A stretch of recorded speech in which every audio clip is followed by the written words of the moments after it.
I should put on Good morning. Well, it's almost right. afternoon. No, you were right with afternoon. Comcast. This was all Comcast. I get up today at around what? Like had to be 7:45. Just went through my normal day, and then I see the Comcast truck, and I'm like, "Are you serious?" Sure enough, we're affected by whatever went wrong. And they really said 10 o'clock, but usually whenever they say a time, it's always like 30 minutes or 45 minutes before that time. So, they came on a little late. But anyway, we got a great show lined up for you guys today. Number one, we're going to get into a Karen that's actually in Fort Worth. One of my followers and Facebook friends was attacked by Tim. Good morning, Una. Tim Karen's brother, this guy, she was riding her bike around her neighborhood, and this guy just, came up and started harassing her. And the crazy part is that, she went to her husband, and her husband had to be calmed down because he was getting ready to pummel the guy. And that would have been bad, So, okay. Yeah, that would have been good. And so, yeah, this was really alarming to me because it was so close to home. I couldn't believe it. Like, I was just like, this is really happening. I mean, and he was just so belligerent and just kind of just. So I'm going to share that with you guys. That's our Karen report. And it's unfortunate, again, that this happened to one of my Facebook followers. We are going to share this video so what I'm going to do, guys, I'm going to share it to my page right now. I'm going to share it to my Starrick Smith page so that you guys can share this video. So again, that's very important. I actually asked her, I'm going to share it right now, guys. So please share this video so that we can identify this gentleman this asshole, not gentleman, and then deal with him. So let me show you guys what's happening. All right. I understand it's gated. Someone here in the community. That's what I'm asking. You don't have any right. I don't have to answer any questions that you ask me. I would love for you to call the sheriffs. Yeah. Call them.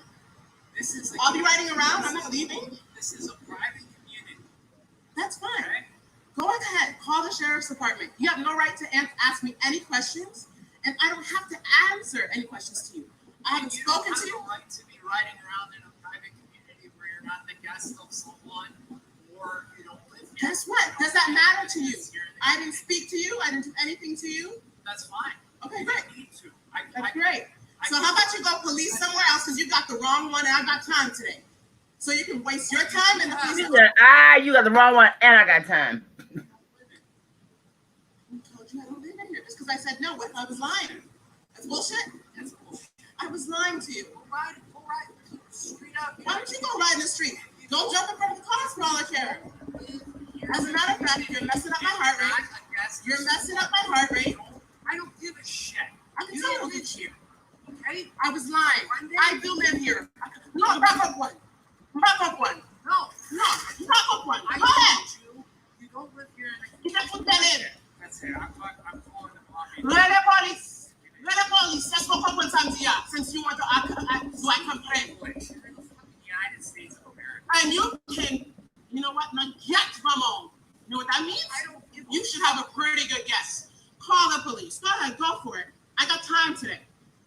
Since you live in this gated community, I don't belong here and I shouldn't be riding my bike on the bike path, right? And around the neighborhood. So how about this? I lied. I live in the community. What do you have to say now? If you live here in the community, that's fine. It's none of your business if I do or nothing. You have no right to approach me. I haven't seen you before. I simply asked you. Oh my God.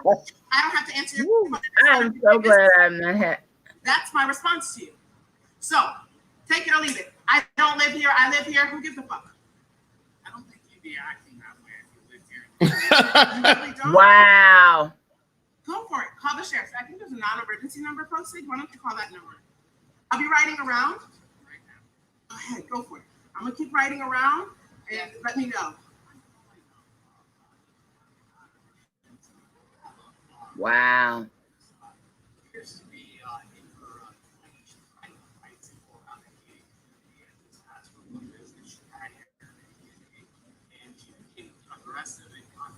because it's none of your business if I live here. You have no right to approach me.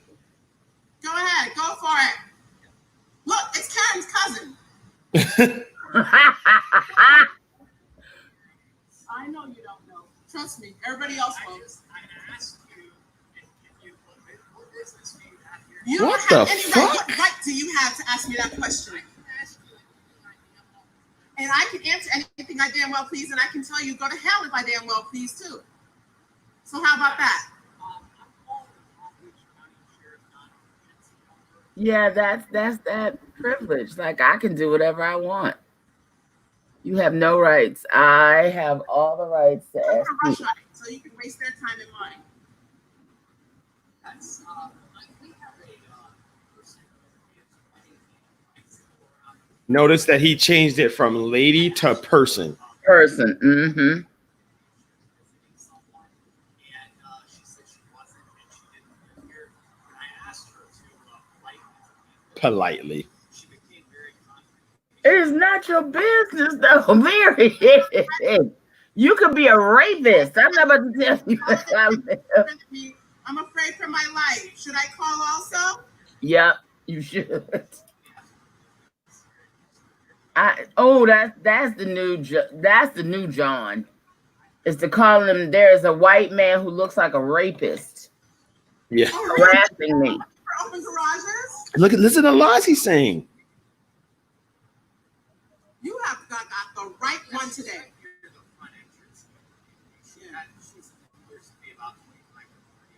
She's got a Go ahead, Uncle Tom. Go ahead. Go ahead. Go ahead, Police Officer Tom. Security guard, go ahead. Because you're going to feel like an idiot. front of the color. I have a right to be here.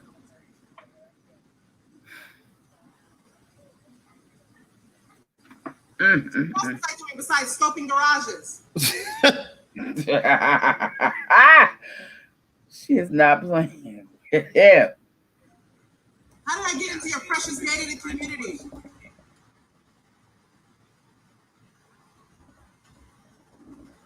I just asked her if she would just,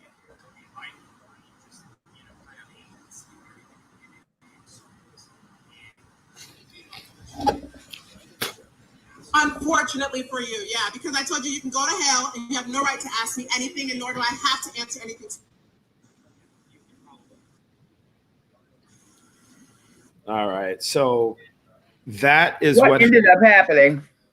So what happened was that, again, guys, if you're watching this, please go to my personal page, which is Starrick Smith, and it's at the top. I really need you guys to share this. We got to identify that guy. He's right here in South Florida. This happened in Boynton Beach, which is right down the street from Broward County. It's right a skip and a hop from Broward County. So if you watch that video and that queen didn't deserve that, he was very, very belligerent. And it's funny, Tashara hit it right on the dot. She said, notice that white people have a coded language amongst themselves, especially when it comes to black people. Someone has already located him. His name is Byron Beck III, and he works for CT Engines in Fort Lauderdale. Byron's job number is 954-889-0600. They also provided an email. So I'm going to leave that up here for a while. Okay. And so I'm going to go ahead and, brother, if you can I, my page is Starrick Smith. I put the information up there. Put that information on my thread if you can, so that I can post, copy and paste it on the description. And you guys, please share this video. This guy needs to be accountable for what he did. We will not tolerate that in South Florida, especially when it comes to one of our queens. These guys cannot. And the queen was married. And so when I talked to her this morning, she'll be on tomorrow, guys. She was a bit shaken up today, so she couldn't come on the live, and I can totally understand that. And you can hear it in her voice. I mean, she literally told the guy that my heart rate's messed up now. Yeah. I don't give a fuck about your heart rate. You know, so you heard him say it. Just like so many of our ENTs that are responsible for ensuring that we don't die. But that's a very important conversation that we're going to have about our people, specifically when it comes to healthcare. All right. So can I please put that on my page? You guys, please go to my page. I see that we got up to about 88 views. So if you heard that, 88 of you sharing that, it's going to go viral. We need you to do that. We need you to do that. Again, my personal page or public page is public. It's Starex Smith, Starex, last name Smith. You just go right on. It's the first video at the top. Please share that video. It's at 23,000 views right now, so I'm sure we're going to get cracking on dealing with him. We're going to go into our Breonna Taylor update. If you guys haven't noticed, Breonna Taylor's murderers have not been arrested.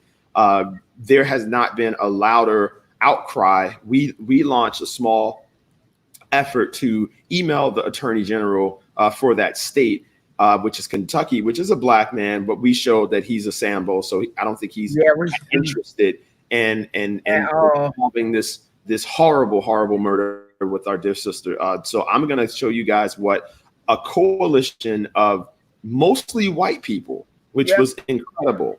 Including Lexus. I'll tell you about that when it comes back. Said including who? Lexus. Wonderful. So I'm going to show you guys just what they were able to do really quickly.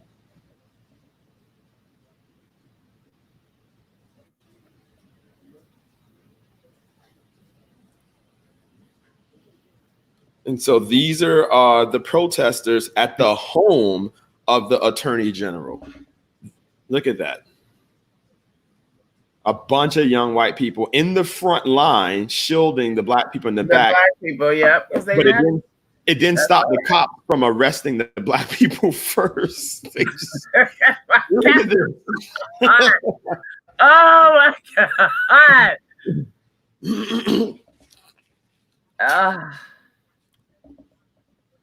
It did not stop them from arresting them first.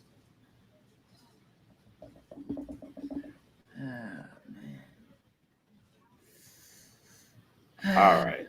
So you said you were going to say who was out there, Jill? No, Lexus has started an initiative to put money into a fund to, prosecute on behalf of Breonna Taylor.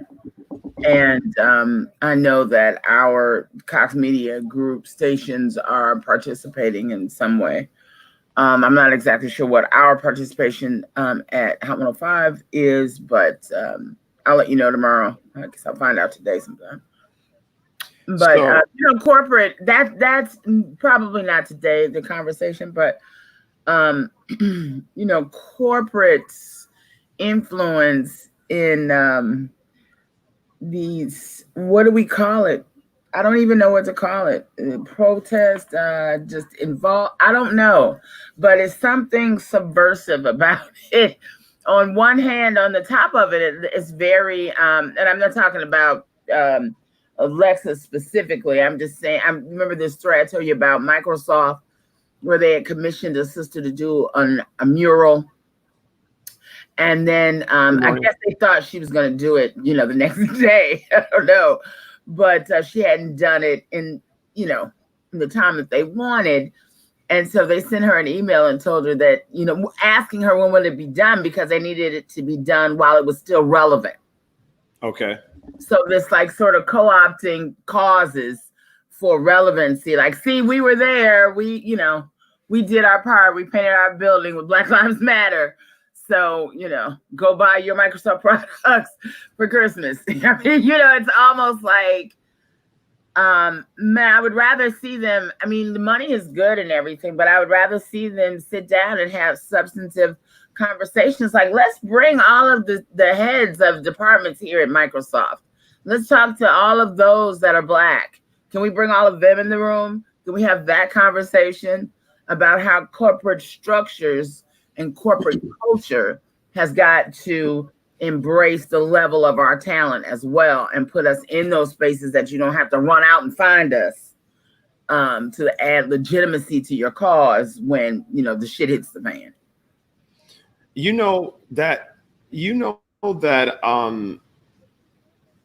Kenny Stills played. You know, Kenny Stills is a real activist. Kenny Stills played for the Miami Dolphins for a while, and when we had about our third annual Juneteenth celebration, and Kenny Stills came to it. You know, he walked right in there, and he. Is that the one over now? I'm gonna pull Kenny Stills up so you guys can see. Yeah, no, that was the one we did in. That was the one that we did in Wynwood. Oh, okay. So let me show you guys who Kenny Stills is. Stand up, brother. Good for him, man. Good for him. This is Kenny Stills. He played for the Miami Dolphins, and he should have stayed. He wasn't bad at all. And we lost him to the Houston Texans. Okay. Kenny Stills is, I still have his number actually. I'm gonna reach out to him and try to get him on the show because he got arrested. So let's see. Let's collectively read what happened, and he's facing a felony charge.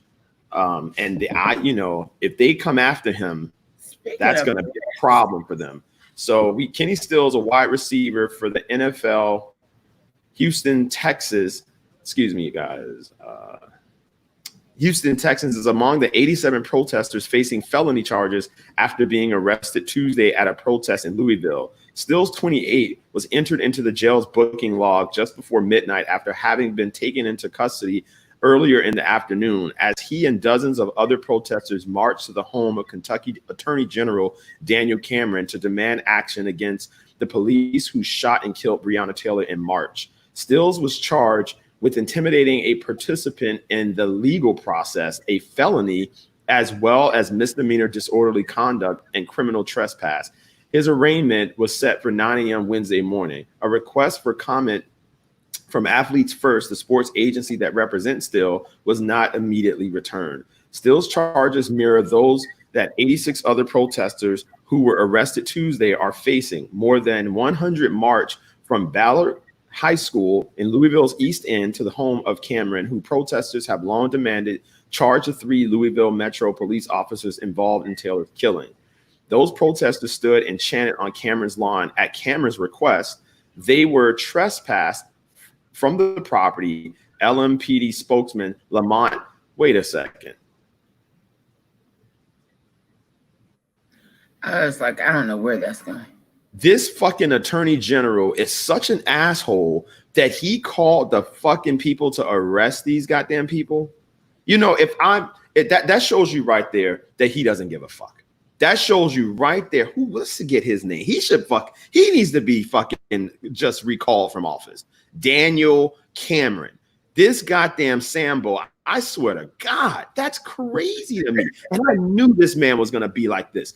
When I saw that they were like, oh, it's a historic fucking blah blah blah. Like, I was just like, you know what? That shit doesn't matter. He's a Republican in Kentucky, the home state of Mitch McConnell. So you know Mitch McConnell has something to do with that goddamn election. Mm-hmm. You know, you're not gonna win a seat in Kentucky in the Republican Party if you're not cool with Mitch McConnell. And when he won, that's the first thing I said in my head. I was like, this brother's gonna be a Sambo out of this world. And he's letting this black woman get shot to death in the comfort of her own home in her goddamn bed. And he has the fucking nerve to arrest the people who are simply saying, can you do your fucking job? Like, you're mad because we're mad because one of our queens just got shot and killed in her sleep. You're going to call the police to arrest, because someone that empathizes with that group is going to go out there and talk to them. Is going to say, you know what, guys, I'm working at it. I sincerely apologize it's taking this long. I'm just doing my job to ensure that when we do charge these individuals, that it is the right charge. Like, none of that. You just sat and hid in your house and called the police on them. It told them to arrest them. That's crazy. All right. Well, let's bring you guys to our next story, which is the arrest. It's not the arrest. That's our story after this story. This story is a bit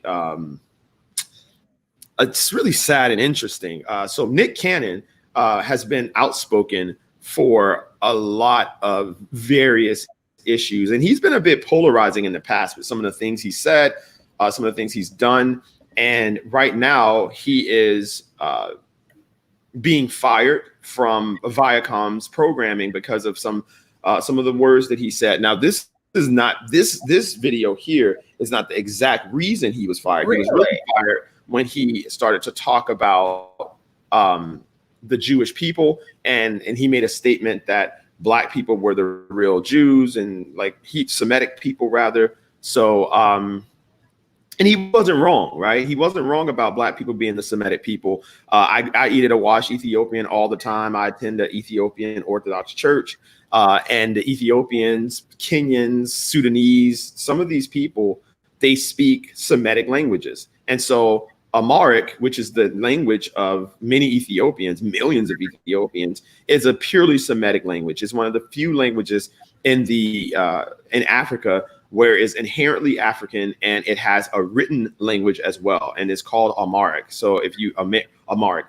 never heard it spoken, go to Wash Ethiopian, and they'll teach you. I mean, it's a beautiful language, and it's a Semitic language. Mm-hmm. And so being a Semitic language, like that's what he was making reference to. I just think that, so I'm going to go ahead and show the clip of what he said additionally, and they piled this on, and they wanted him to apologize, and he didn't apologize. That's all. Go to. I'm going to get you guys, I'm going to get your opinion on this, guys, and you tell me what you think. So this was his podcast that he was making some statements, and these are the statements that got him fired from his job. Then let's go to what it really is then. When we talk about the power of melanated people, when we talk about who we really are as guys, and understanding that our melanin is so powerful and it connects us in a way that the reason why they fear Black, the reason why they fear is because the lack that they have of it. So then when you see what Dr. Francis C. Welsman talked about is that fear in that just genetic annihilation. Oh, that's my boy. A person that has the lack of pigment, the lack of melanin, that they know that they will be annihilated. So therefore, however they got the power, they have the lack of compassion. That melanin comes with compassion. Melanin comes with soul, and we call it soul. We soul brothers and sisters. That's the melanin that connects us. So the people that don't have it are a little, and I'm going to say this carefully, are a little less, and where the term actually comes from, because I'm bringing it all the way back around to Minister Farrakhan, to where they may not have the compassion or the when they were sent to the mountains of Caucasus, when they didn't have the power of the sun, that the sun then started to deteriorate. So then they're acting out of fear. They're acting of low self-esteem. They're acting out of a deficiency. So therefore, the only way that they can act is evil. The only way they have to rob, steal, rape, kill, and fight or flight in order to survive. Exactly. So then these people who didn't have what we had, and when I say we, I speak of the melanin. They had to be savages. They had to be barbaric. Because they're in these Nordic mountains. They're in these rough, torrential environments. So they're acting as animals. So they're the ones that are actually closer to animals. They're the ones that are actually the true savages. And then they built up such this I won't say warrior, but they built up such this conquering barbaric mentality. Well, there you have it. Professor Griff, I used to, Professor Griff used to be on Luke's label. I used to spend many an hour in the parking lot at Luke Records with him. Who, Nick Cannon? No, Professor Griff. Oh, okay. From PE that he was talking to. Well, you didn't know who that was. That was Professor Griff from Public Enemy. Public Enemy, yeah. Well, there you have it. So no more wilding out. No more. Oh, shit. For that comment. No, and this is the other one. This is the other, the one that, this is what really got him in trouble. And this is because he. So I'll read this for you guys. I'll share the screen. That is my. I can't wait to meet Trevor. On the same mind. This is the one that really got him in trouble. So Nick Cannon dropped by Viacom after calling black people true Hebrews. Wow. Yeah, he went crazy. I don't know what he's going through, but hey, performer Nick Cannon was dropped by Viacom CBS on Tuesday after he refused to apologize for anti-Semitic comments made on his podcast. Cannon made the comments while interviewing former Public Enemy member Professor Griff on a June episode of the show, Cannon's Class. Griff was fired from the rap group after a 1989 interview in which he blamed Jewish people for the majority of wickedness that goes on across the globe. Cannon said that the Semitic people are black people. You can't be anti-Semitic when we are the Semitic people, Cannon continued. When we are the same people they want to be. That's our birthright. Cannon also said that black people were the true Hebrews. Cannon had a long working relationship with media giant Viacom CBS, including hosting programs on company-owned networks MTV and Nickelodeon. In 2007, Cannon was named the chairman of Nickelodeon's young adult programming platform, Teen Nick. Cannon won a Congressional Horizon Award in 2009 for his accomplishments in reaching young people. While we support ongoing education and dialogue in the fight against bigotry, we are deeply troubled that Nick has failed to acknowledge or apologize for perpetuating anti-Semitism, and we are terminating our relationship with him, read Tuesday's statement from Viacom CBS. Cannon spoke about the controversy on his Facebook page, saying he meant no harm by the comments. Anyone who knows me knows that I have no hate in my heart nor malice intentions, Cannon said in a Monday Facebook post. I do not condone hate speech nor the spread of hateful rhetoric. We are living in a time when it is more important than ever to promote unity and understanding. Cannon also said that African Americans and the people of the Jewish community have partnered to create some of the best, most revolutionary work we know today. Cannon is currently the host of the top-rated musical competition program, The Masked Singer, on the Fox Broadcasting Network. Newsweek reached out to Fox for comment. During the podcast episode, Cannon appeared to defend the controversial leader of the Nation of Islam, Minister Louis Farrakhan. Every time I've heard him speak, Cannon said of Farrakhan, it's positive, it's powerful, it's uplifting. Farrakhan has been singled out by the Southern Poverty Law Center as an anti-Semitic extremist. According to the SPLC, Farrakhan adheres to a theory that blames Jews for the American slave trade. In a Monday tweet, CEO of the Anti-Defamation League, Jonathan Greenblatt, called on Cannon to educate himself. Truly disturbing that @Nick Cannon, who he tagged, would use his platform to perpetuate false anti-Semitic conspiracy theories and lift up the vehemently anti-Semitic Louis Farrakhan, Greenblatt wrote. He should apologize immediately and educate himself on why his comments are so harmful. And so now you guys have been introduced. If you watch the Farrakhan speech, you've been introduced to who Greenblatt was that Farrakhan called Satan. So here's my thing, and this is why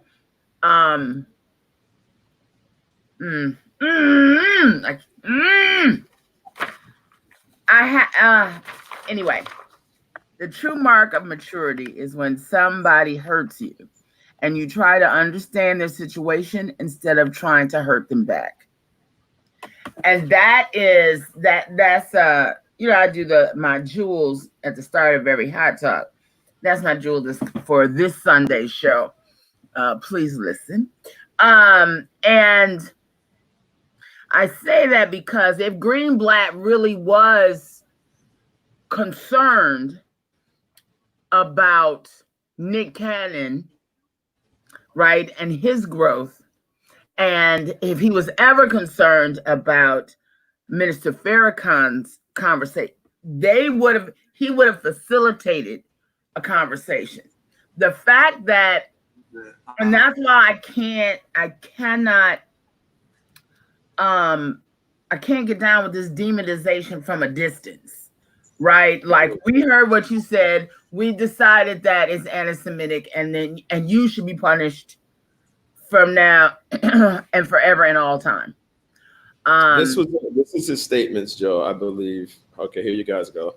Mr. Farrakhan being silenced on Facebook and other platforms, right? Because they attempted to silence with the Honorable Minister Farrakhan being silenced on Facebook and other platforms, right? Because they attempted to silence Minister Farrakhan, right now, and they did the exact same thing to you. The true children of Israel are black people. Why is it such a problem to speak the truth? It became a problem for us because of the propaganda machine. But it's more of a problem for them. They've taken our birthright. They don't want us to be them. They don't want us to be us. They don't want you wrapping your head. Right. You understand? Even though we're the true Hebrews. Michelle, remember himself. The truth now. Not on a record, not on television shows. If that's truly our birthright, there's no hate involved. Right. How did this message get so misconstrued? We came back to claim it. If you steal my bicycle when we were 6 years old, and you riding around the hood with my bike, right. And now I'm 12, and I understand. I want my bike back. So there you have it. Poor Nick Cannon. I mean, it's just I think that now I think it's amazing that Greenblatt showed his hand and the type of person that he is. You know, he proved Farrakhan to be right in the sense of the way he comes after folks that, because first of all, the Hebrews was factually, but we have no definitive proof that they even existed, right? So like the fact that you're mad at that Nick Cannon is claiming heritage of a mythical people, according to any historian, right? Like actual historian, has no real proof that they even really existed. Number one. So you're mad because of the fact that this, you know, that's the part that was just problematic for me. Like I was just like, how is that problematic? Period. In all of our discussions about race is that, and it goes to exactly what they're saying is that until certain groups of people no longer have such a need for dominion over others, this is never going to change. The reason why there's a deeper reason why Greenblatt did not pick up the phone and call Nick Cannon or call his manager, who I'm sure is probably Jewish, or anybody in his circle. He could find somebody in his circle that he would feel might have a commonality of thought and be like, listen, I think we need to have a conversation about this. And perhaps we need to do it out in public. But just that you said this and you can no longer speak. And we will do whatever we can to shut down your speech. Not, it's not true. Not, this is not what, no. We decided that is anti-Semitic and you can no longer speak. But and you know what? The problem that I have with that. So it's interesting because it kind of backs up the energy that I was perpetuating yesterday, right? Like that same energy that Greenblatt has is what you were saying about what I was saying yesterday. And the thing is that, and I realized that energy, the reason why I started embracing that was because that works for them. The idea to immediately silence you. Like, I don't want to talk about it. We feel disrespected. Okay. And by we, I nominated myself to be, well, he's the CEO of the ADL. Right. And it's so great for the Jewish people to have an organization that literally just walks around and polices what people say. And so if you say something that we feel is anti-Semitic, you're going to be demonized and you're going to be fucking plastered. And so black people, we don't have that. I was just about to say, maybe that's what we need. No, I mean, because you can say anything about black people. And that's why and do anything. And, you know, have to know there is no green. Well, it used to be Jesse for a while. It was Jesse Jackson. That every time somebody would say something out of hand, you know, he would jump up in their face. For 2 seconds, it was Al Sharpton. But then the whole, what was the girl's name? He was when we found out he was an FBI rat, that kind of just. Well, that part too. But yeah, you know, now that because we don't have, there's not a person I can think of that represents Black people. Like the ADL is like, that's the Anti-Defamation League. So all Jewish people are okay to get behind. Let Greenblatt speak on behalf of their tribe. You know what I'm saying? I mean, I think that they're going to be on the, you know what I'm saying? That's why he's president of ADL. And what is the NAA? Now that's that gets to be a whole nother conversation. The Jews don't have a lot of coons and they don't have a lot of Sambos. And so the thing is that we can't have that, because the moment that someone stands up for us, you're going to have Candace Owens, Terrence Williams, the Coon brother twins, the Sambo, all of them going to show up and go and speak. It's going to be 6 Black people that speaks for all Black people, because they're reinforcing the narrative that they want to hear. So the moment that you have someone stand up and go, don't say that, they're going to go, well, Aunt Jemima didn't bother anybody. Keep her on the syrup box. Think about what that family said about the fact that when they took Aunt Jemima off, there was the Black family of one of the Aunt Jemimas saying, right, oh, Lord, like, this is our history. Don't take her off the fucking box. It's just like, so Jill, I mean, the closest thing we have to that would probably be Shaun King. I mean, that's John. He doesn't have, you know, widespread, you know, respect. And there's enough people that will not let him go out and speak for. I like that, Lateef. Yeah, not poor Nick Cannon, poor us. Well, I said poor Nick Cannon. Who would we nominate right now to be, you know, I mean, Farrakhan? No, because no, and not because I don't support. No, not because I don't believe many of the.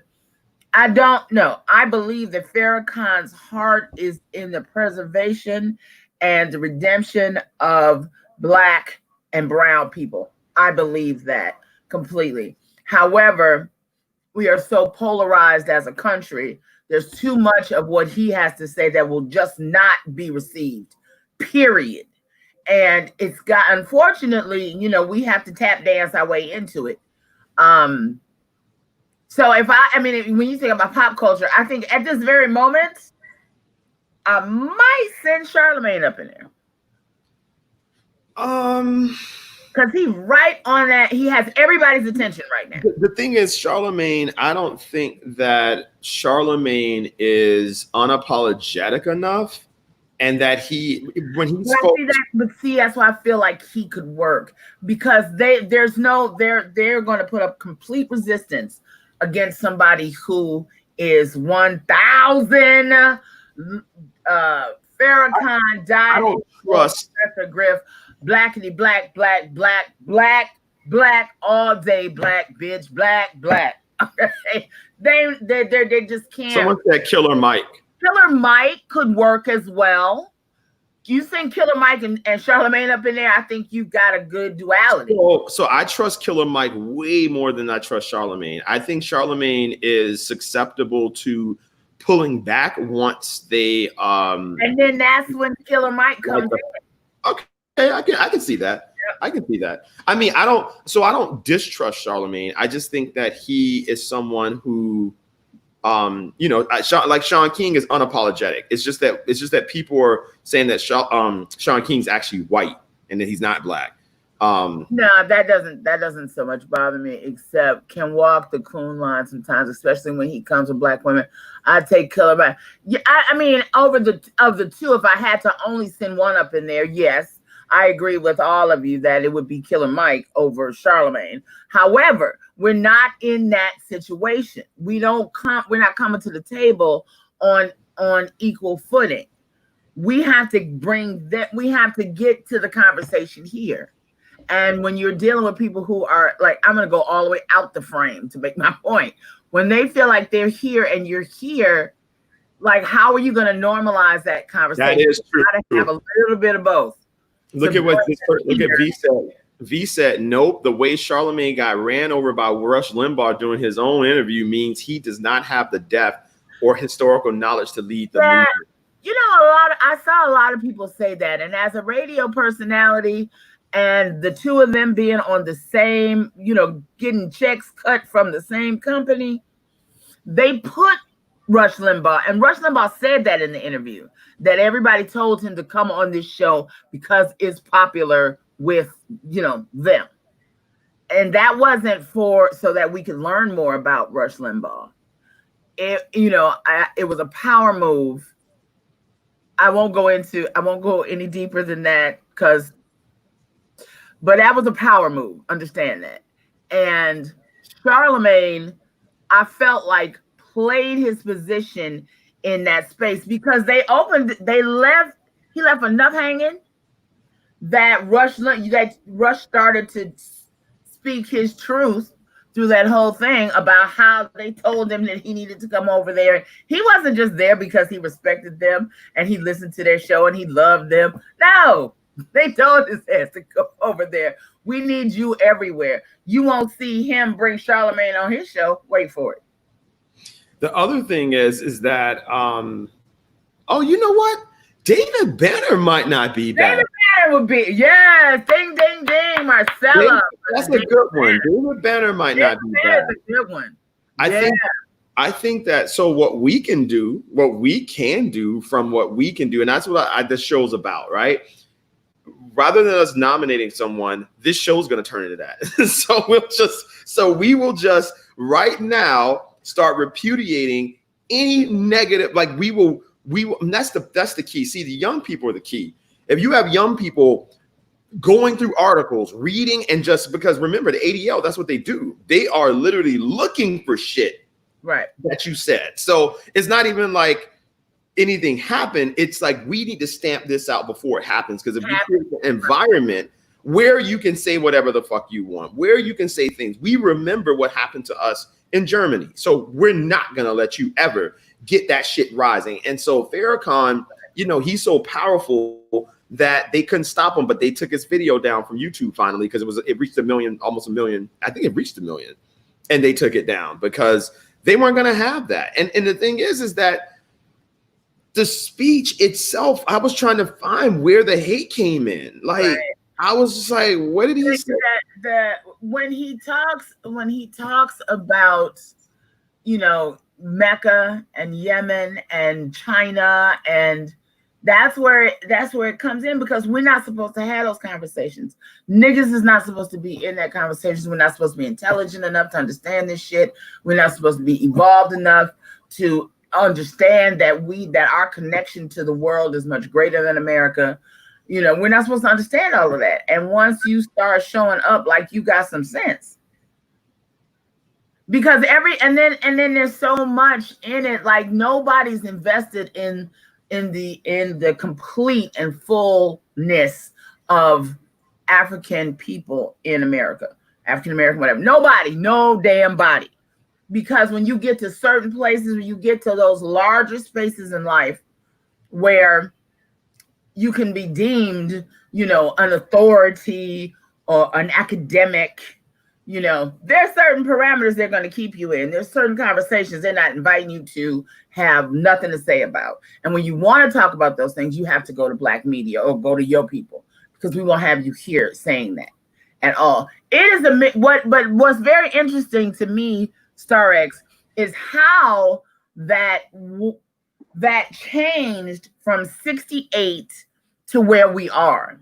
Because, I mean, literally, maybe even I could go into maybe 75, right? Mm-hmm.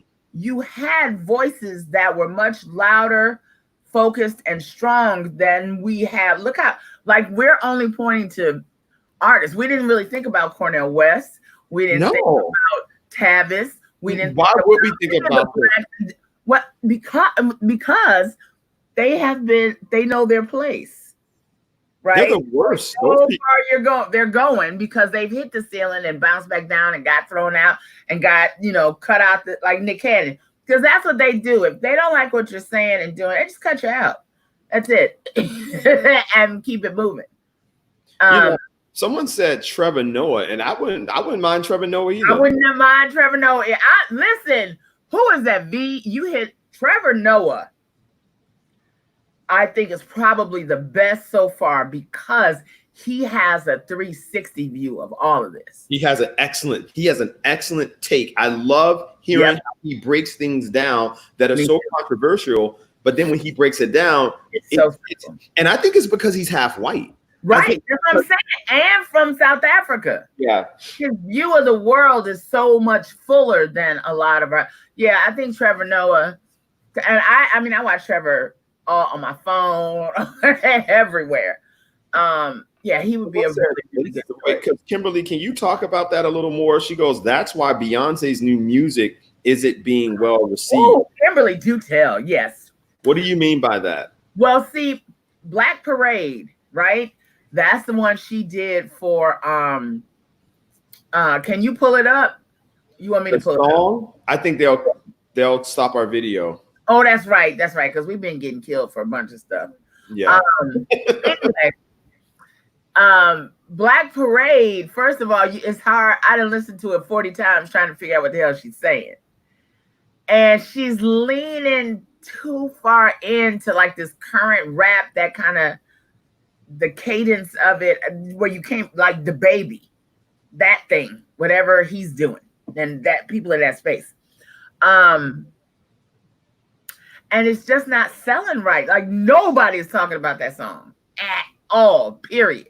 It's loaded with African spirituality. It's loaded with all of these, like, you know, it's not. You can't even it's like they just threw all that stuff in there, but they didn't give it any meaning. Yeah. You know what I'm saying? They made references to it, so you think, oh, yeah. Oh, okay. She knows. Oh, Shun. Oh, but she's not saying shit about it. She's just like throwing it in there. Yeah. I think they're doing that purposely so you can look up who the Orishas are, you know, what they represent. I hope. Yeah, I hope so. But it didn't resonate. It didn't, you know what I'm saying? I mean, also, I think because Black people are wising up to sort of the Jay-Z, Beyonce, that they're kind of not necessarily unapologetic Blackness, is more just what you said, symbolism, and just like that's how they operate. They're not very like, we trying to change it like a Nick Cannon. They're not gonna do what Nick Cannon did. And I think that now that we you know, we're talking about who speaks out on behalf of Black people. I mean, now Nick Cannon has to go into that space and just double down, because there's kind of no coming back unless you apologize. And so, right. You know, he's not going to do that. I mean, I wouldn't suggest it. Not for him. If you made that stand that you want to. Oh, Elsie Granderson is on. I like him too. Elsie Granderson. Talking about the martial artist Jason Black. I've never heard him speak on anything, but I know he's a martial artist. The day Trevor Noah spoke against Julius Malema, I knew he was being controlled by invisible hands. Trevor Noah is perfect. Him being biracial, growing up in South Africa, apartheid, and now living in America gives him a multi-perspective that would appeal to the diverse Black community. The Black experience isn't monolithic, so whoever leads has to open to all. And so the thing is this, right? The Black experience should be monolithic, right? And that's the beauty about the Jewish people here in this nation. That's that statement there, Anessa, is why we have such a hard experience with unifying our people under one banner. Yeah, I was watching this woman who's the CEO of Backpage Capital, and she started Backpage Capital, and she was broke.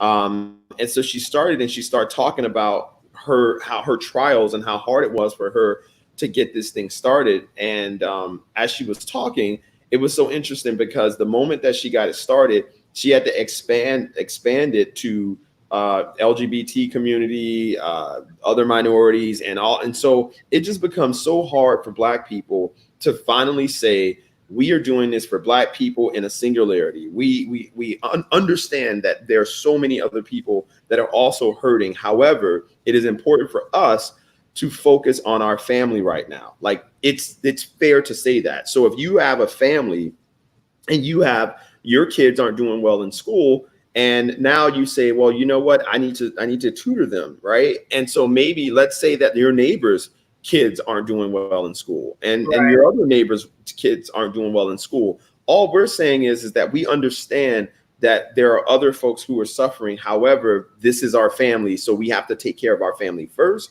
And when our family is strong, now we can go out and we can include everyone else. Right now, it's just so important for us to really focus on us. And that's something that, is a hard thing for other people to swallow. And I think that's where Nick Cannon really shot himself in the foot, because he was focusing only on his people. And so that statement, that's why I don't have those conversations, right? I never have conversations about things that are like pseudo factual or pseudoscience or pseudo history or my opinion or beliefs on, like I will keep that for myself. And if I want to teach my kids and my family that, we are the true Hebrews and this is our religion or whatever, I'll share that with them. And then you walk around with that level of identity in your mind. But when you start saying that stuff out loud, you know that they're going to come for you, because it's knocking against a belief system that these individuals who don't look like us, right? If I am Jewish and I am white and I hear a black person saying that the true Hebrews were black, I'm going to feel some type of way, because what you're saying is I'm not Jewish, right? And so we know that the European Jews in and of themselves, a lot of their conversions happened during the Renaissance era. A lot of the conversions happened during the Crusades. And so, yes, like European Jews are converts. And so we really don't know no one actually knows for a fact what race the Hebrew tribes were. And they could have been multi-race, right? Those tribes could have been multiracial, because the ancient world didn't look at race. They looked at origin. Where were you from? And what language you spoke, and the culture. It was very different. So it's hard for us to look at the ancient world in the context of a post-European conquered world, right? And so it's almost it's like what I was saying yesterday when I talk about being Black American and how you have to unlearn as you matriculate through life so that your mind can be free. You're unlearning constantly. And so it's the same thing where if you talk about the ancient Egyptians, the reason why we say that they were Black is because it's like this, Joe. You can't go to Peru or Mexico and say, find me an Aztec, right? Generally, the Aztecs are the Mexicans that are there now, but how did the Aztecs truly look? How did the Olmecs truly look? How did the Incas truly look? But white folks, unfortunately, destroyed these whole people. They killed them. I mean, for that reason. You know what I'm saying? So now you literally don't know how they actually looked. And so the ancient Egyptians are the same way. The only thing that we have left of the ancient Egyptians are the hieroglyphs and the paintings that they have. And you can see how dark they are, right? You can see their features. So that's why it's only natural for Black folks to go, well, the Egyptians were Black. Don't you see how they painted themselves? And so the statues and the first king of Egypt, which was King Aha, that had a nose, Jill, that was so wide. I mean, it's just odd. I mean, come on. Like, you look at these things and you're just like, and the Nubians, right? We know the Nubians were Black, and we know that the Nubians were one of the first to start burials underground. I mean, mummification. They were one of the first to do that. And so, at the end of the day, I think that teaching that, see, the problem, Jill, is that I wonder, does Nick Cannon and folks that share that type of either pseudo history or belief structure, do they feel that that's giving Black people a sense of pride, a sense of belonging, a foundation? Like that's what every time I hear those conversations, I'm always like, what are you trying to accomplish with that? Like, so when I hear that information, is your goal to make me feel chosen, special, like away from feeling, that I'm just a descendant of a slave? And like, what do you think that the messaging was like? What do you think when they have those types of conversations? What do you think the end goal is? Well, I mean, I think honestly, part of the goal is to prove that he's wearing that turban for a reason. And I think another part of the goal is to, to prove that they are not just, like we were just talking about the Carters. They're putting a line. Somebody on the thread said that, they're all of what they do is ripe with symbolism and imagery, which is very true. And they do know what they're talking about. However, that mumble rap delivery of Black Parade, which is what I'm referring to, you can't really hear what the hell she's saying half the time. Some words just kind of jump out. And so it's hard to follow that one. I think, some of it, his comment went up too far. I can't see it. He was talking about, some of the reason why, mainstream is pulling back is because she's too Black. Too damn Black now. She's making music heavy with rap, African beats, and pro-Black messages and imagery. But she always did. It's different. It's not as bootylicious and single ladies, and but I offer you that, she had to do that to get here, to be able to put that in there. And maybe it is a method to her madness to wrap it in that type of rap that you really have to be invested in, and kind of have reference for the cadences of, in order to understand what she's saying. Maybe that is her own code. They are creating their own. That's exactly what it is. They're building their own tribe. Roy said, because Beyonce isn't making pop music anymore, which is palatable to a white audience. Now she's making more music heavy in rap, African beats, and pro-Black messages. And they have, and it's brilliant because she couldn't have started this way and got where she is.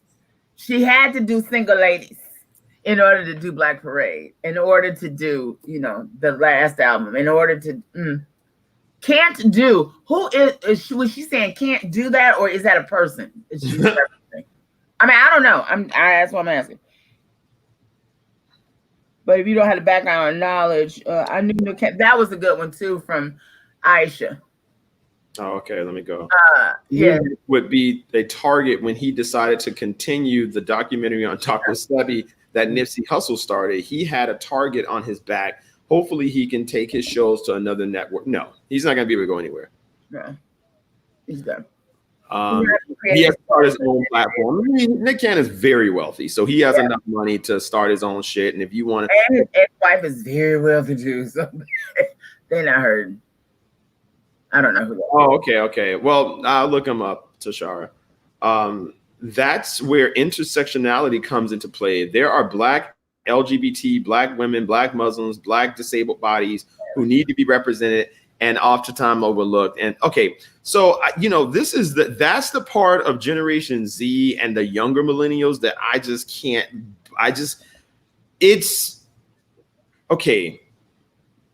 I need for everyone to chime in on this because it bothers me. All right. When you are Black, in the same way we're talking about the Jewish people, why do you think that when Jewish people are part of the Anti-Defamation League, right, and they nominated or they elected or they hired Greenblatt to speak on their behalf, there are no LGBT Jewish people saying, wait a second, I need you to talk about me a little bit. There are no Jewish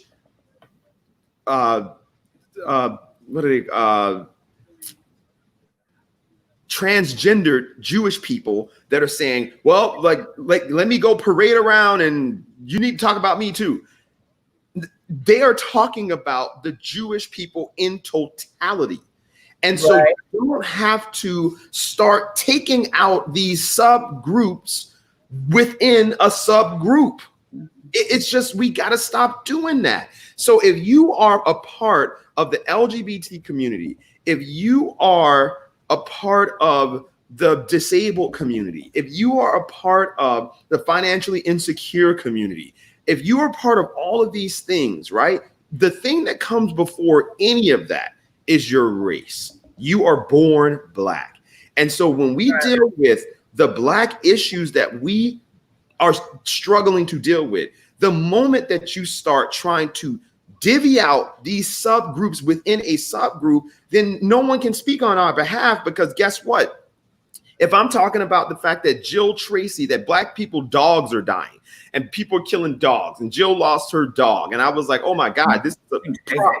I'm sorry, Joe. I'm saying, but so if that was a situation, and now other black people are experiencing that, I can't now like come and be, hey, you know what, like, we have to talk about the fact that I also have a hamster, and my hamster died too.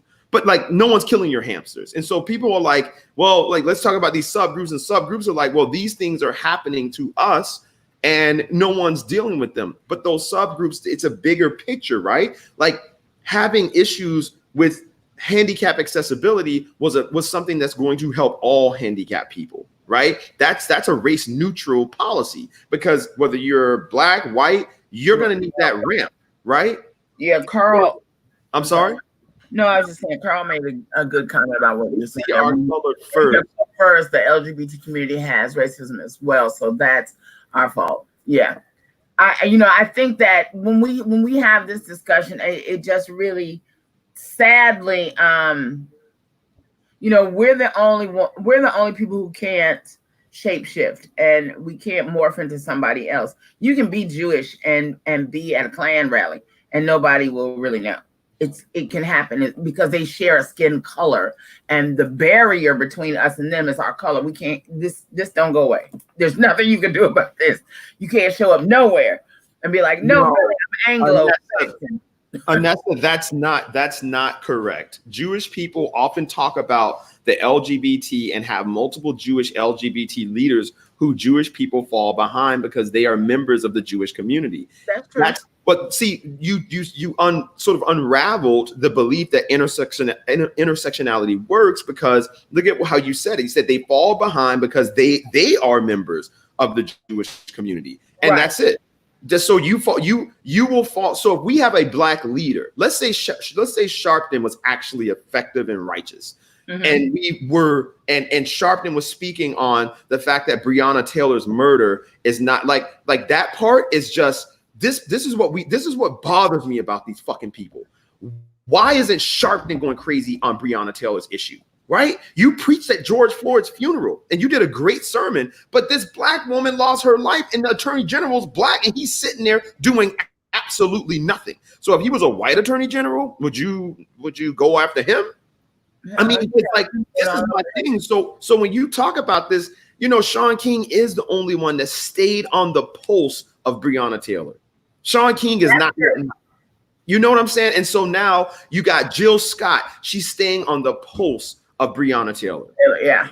And so now you got all these white folks. Now that's why you got all these companies showing up, because the right celebrity names are showing up behind Breonna Taylor. And just the heinousness of this crime. And that, literally they're just trying to wait until it dies down and we forget and move on to the next person. So Anessa said, I specify black LGBT because there are black people who are queer. Yet when we talk about black queers, the rhetoric always pushes them into the LGBT because the problem is that we don't have black people have never killed the type of LGBT issues that existed in this country, or the homophobia and all those horrible things in the black community. You would be ostracized back then, but no one would kill you. You didn't have story. Time on that. Let me throw a flag on that play. It's a lot of dead gay people, a lot of them who were killed by their own because they came out, and the rash of transgender women, black women who are being killed now. Great percentage of those crimes are by black people, black men specifically, who claim they didn't know it was that person was trans. Yeah. Another show. So I think that, let's take that for truth, right? Let's take that and say that in our race, we had a lot of violence against the LGBT community, which I would need to see a lot of proof to that, because I've never seen, there was no, what was the poor kid that died, Shepherd, that the white boy that they killed? what was his name? You remember that? His name was They drug him behind the yeah, truck. they did something horrible, right? But that's the thing. Like, I don't know if Black people have had those types of Do you use this? issues. No ADD when it comes to shit like this. Do you I don't- use Lumify? It's expensive as shit, but this is the best. Look at that. Ding. Next to those blue drops that are like $45, that Lumify is like $20. Just sharing. Okay, go on. Yeah. So So you go to lunch and need some eye drops before you go back in the office. so anyway, I'm gonna get off that subject. All I'm saying is that Okay. I know. I know how to redirect. we need to be able to not be divisive when it comes to saying, hey, we're gonna have a No, wait, hold on, back up. Tashara is saying not true, Jill. The only people that are killing transgenders are member of their own community. No, that's not true. That's just not true. There's not other transgenders killing transgenders. 90% of the transgender women, particularly Black and Hispanic, are being killed by, Black, pick somebody, Black, white, otherwise. And 9 times out of 10 is somebody who claims that they did not know that it was a man. And then they found out and just, in the heat of passion, they killed them. When in fact, they knew. And that's why they pursued them. But then, those are people who have not come to grips with their sexuality. And I think it's just it's that weird kind of psycho thing that happens like that. What was it? Was it Son of Sam or was it one of those? CNN has a special running right now on like all these crazy murderer people who, just have these really sick fetishes. And they kill people, but no, Black people are not running around killing. Tashara, were you saying that Black people are running around killing transgender people? Matthew Shepard, thank you, V. And family, we don't kill them. At the most we did was tease or roast. Family, we didn't. But you still have a lot to learn about that on the LGBTQ community. Yeah, there's a lot going on there, and there are families that embrace, their gay family members or transgender, whatever. But you and y'all know, we know it's a lot that don't, and it's I have many that friends that I could share with. I don't know that they, want to share. But I can tell you that they live very lonely lives because they want to stay alive and it's not safe. Particularly for some reason now it is really bad.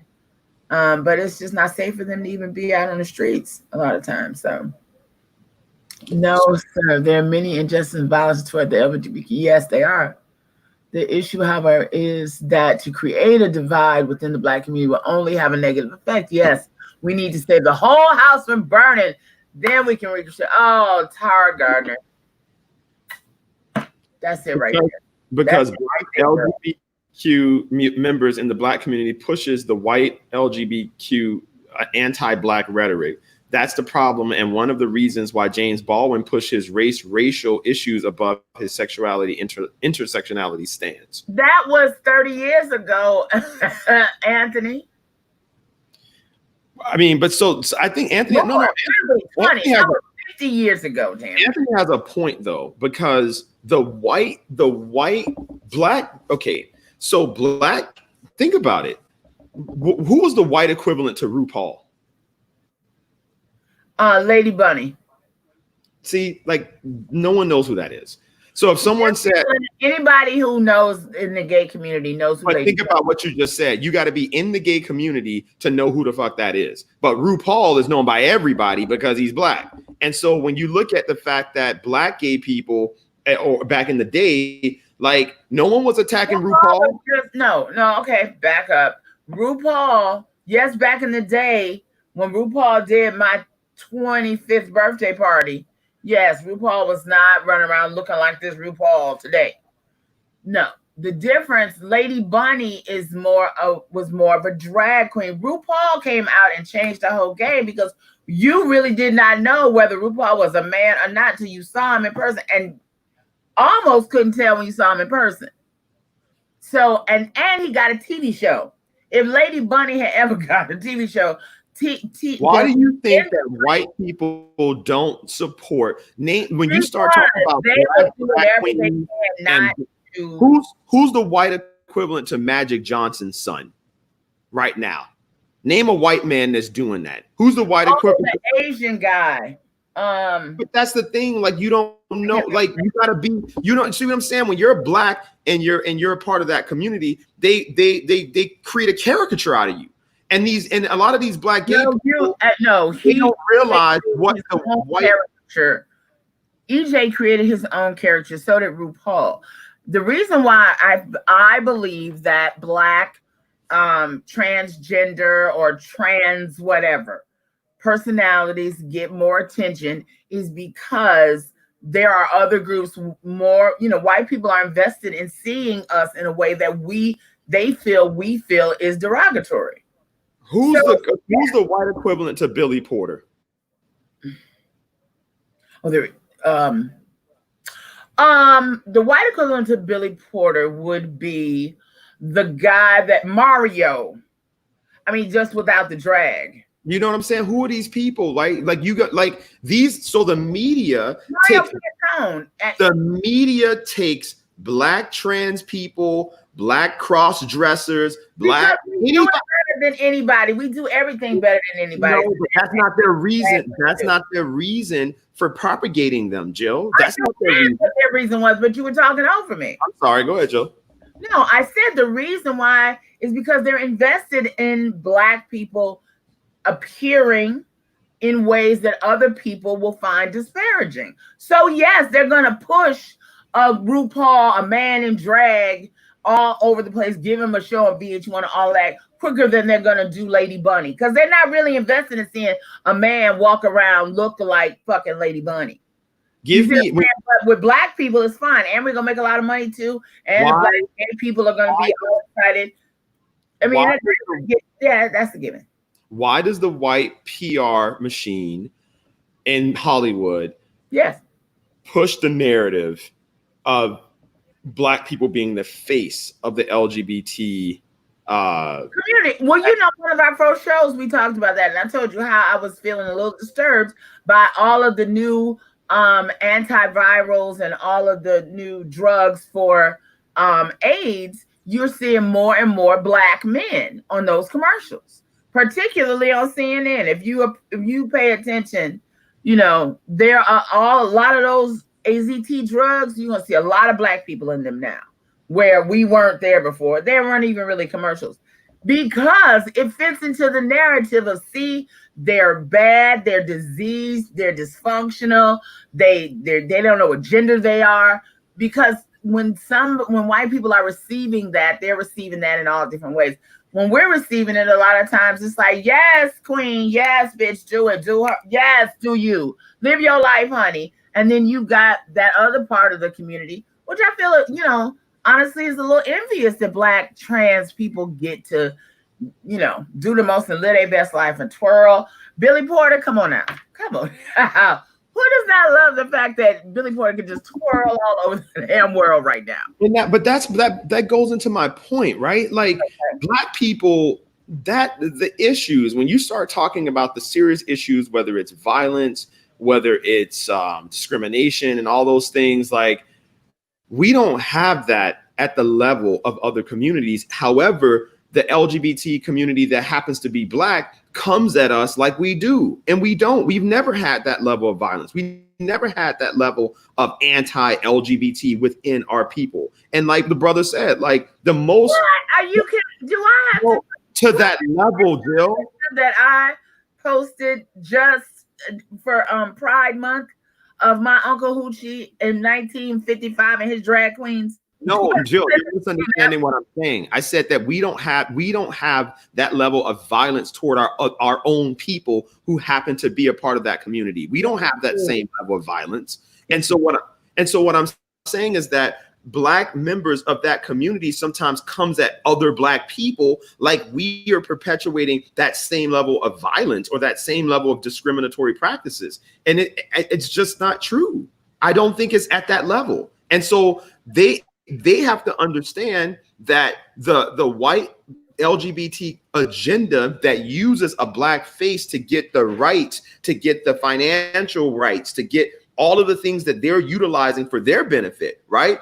So now if you're a white male and you're part of the LGBT community or you're a white woman, guess what? You qualify for all of the things that Black people qualify for when it comes to minority issues, when it comes to actual getting your minority contracts. There's white gay men that have contracts that were suited and meant for Black people, but because you are part of this community and you identify as this, the Obama administration opened up the door for that group to get every single thing when it comes to anything that affirmative action related, when it comes to equal rights. Like, you now qualify for that. The same thing that before it was only Black people, or it was only folks that were truly experiencing marginalization. You know why?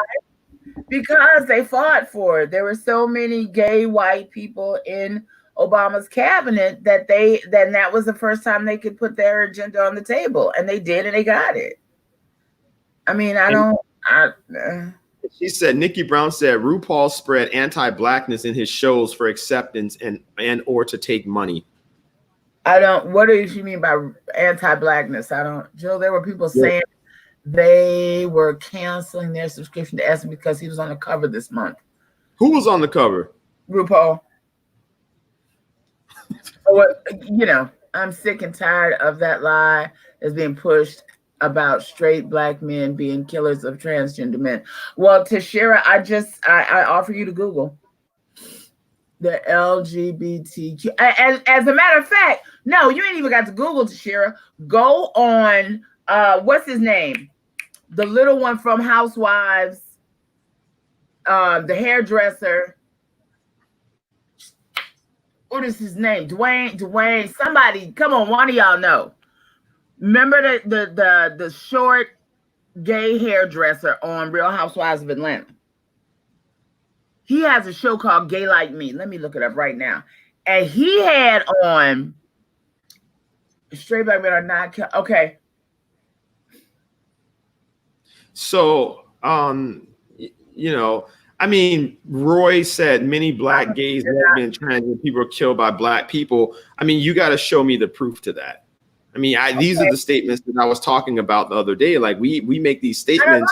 They're not. They say that they are straight, and they didn't know that this person was trans, and then they fought them and they died or whatever. But in fact, they are. And I'm going to find this show so you can watch it, because this brother will tell you the story and you will understand. This is the shit. Someone said RuPaul goes up for white drag queens over Black drag queens. And so at the end of the day, all I'm saying is that we as a people are fighting for all of our people. We aren't separating. At no point with anything that I've ever done in the fight for not justice but equality for our people. Right? I'm not going in there thinking about separating people. I'm not, no one's, and so when someone starts mentioning that, if any group should be fucking mad about that, are Black women. And if Black women haven't unified and said to themselves, look, you guys treat us different from everyone else, and it needs to stop. Black men, you're more likely to marry outside of your race than any other fucking group. Black men, you don't protect us as you should. Black men, look at the fact that Breonna Taylor is dead, and the fucking attorney general's a Black fucking man. You think that there'll be a white man that'll let a white woman die and he sits there and does nothing? White men say we are the only people that can discriminate against our women. Nobody else can. You do something to a white woman, you're gonna have a big problem. But white men have dominated these white women for years, and white women have never said, God damn, we just got the right to vote in the 19 goddamn 20s. And so now white women voted for Trump.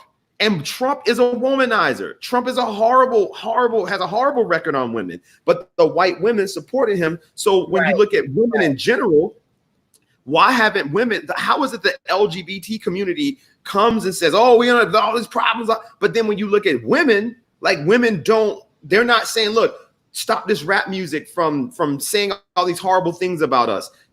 We as Black men have treated Black women badly. This is something that I have a problem with, you know. So when I start hearing about all this other, I get pissed off because I'm like, Valencia Gutner had to fight after Tammy Jackson had her baby on the ground of a prison floor. And we went to go bless her with a couple $100.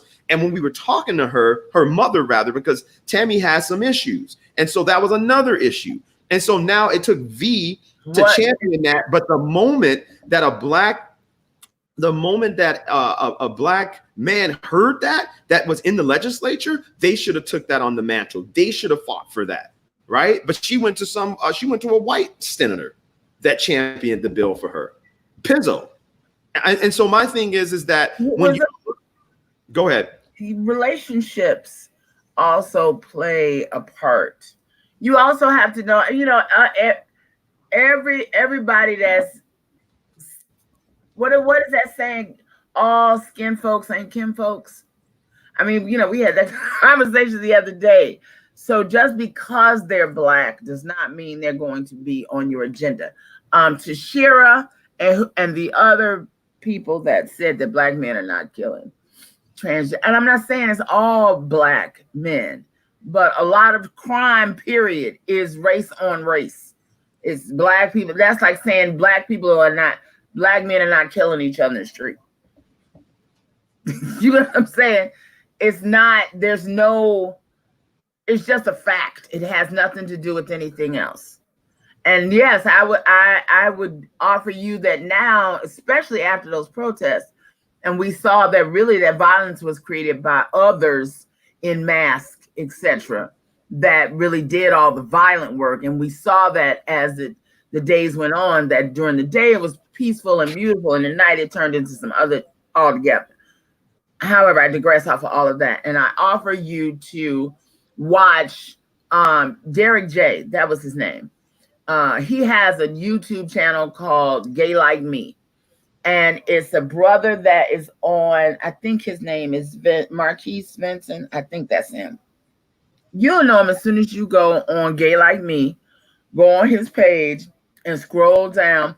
Watch that one, because he broke it all the way down about all the straight trade that, that quietly got a girlfriend over here and got a man over here.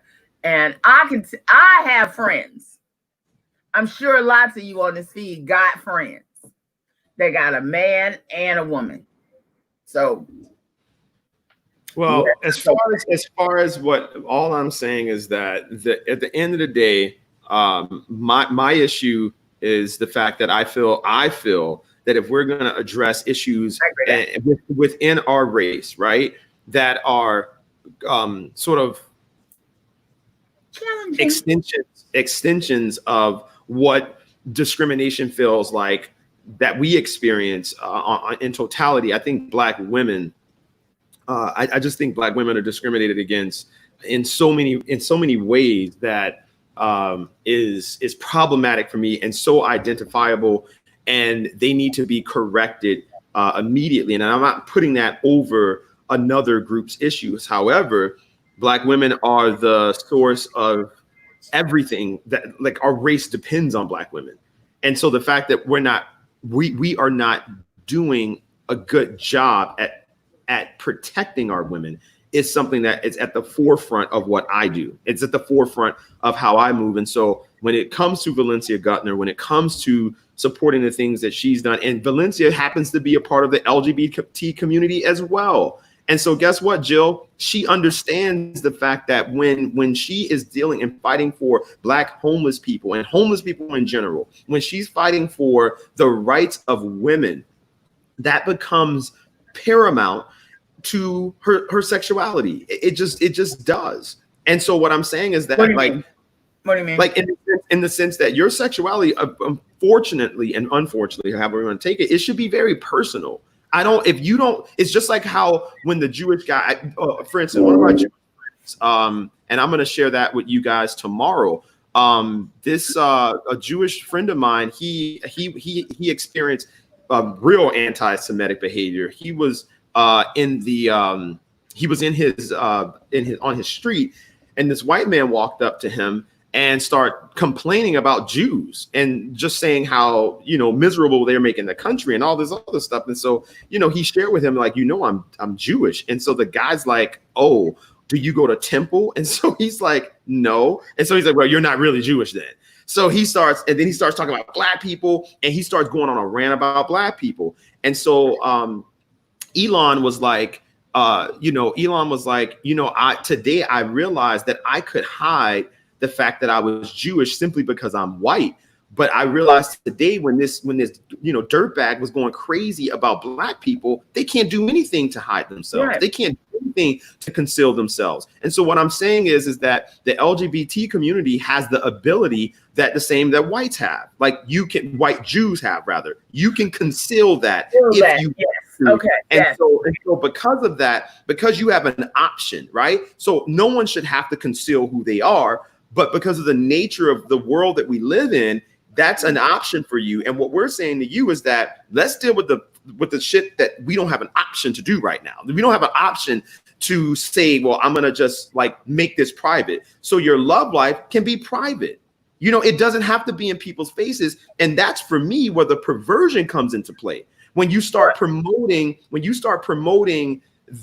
a community through media and through film, and you're showing grotesque sex scenes with this stuff, it's too much. But it's grotesque to you. Well, no, I think any sex scene is grotesque. I don't think you should show sex scenes on TV with kids. When I was a kid, where are you seeing grotesque sex scenes on everywhere? I was watching nighttime television, network television? On shows. I was watching. Like I said, I had to stop watching The Chi because of it. I had to stop watching I had to stop watching American Gods because of that. It was just that's cable. Yeah, but Jill, the nature of the streaming services now, and the way that media is set up is you can't hide that, right? You can't. I mean, you can be a good parent and set parental things for your kids, which is great. Yeah.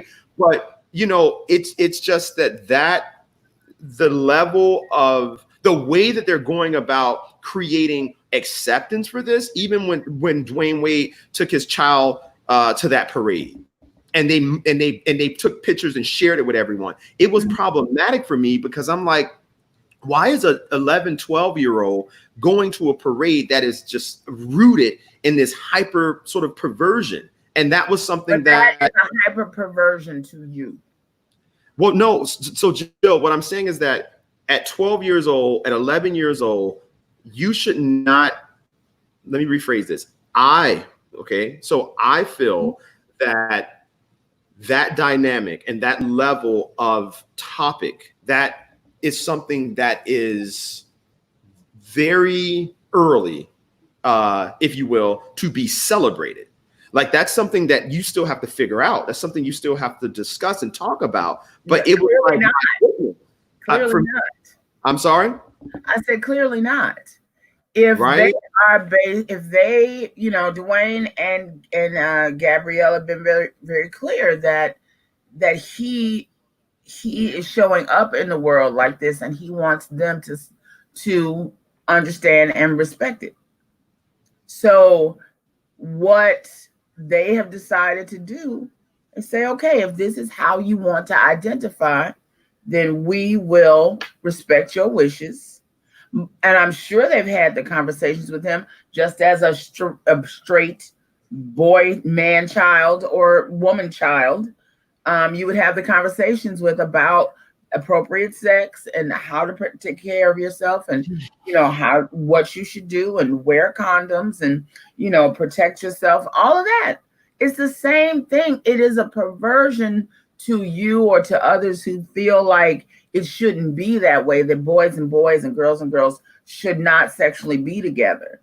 But to somebody who feels that way, that they're gay and that they, literally feel more feminine than they do masculine, and they want to celebrate that. He may grow out of it, or the need to,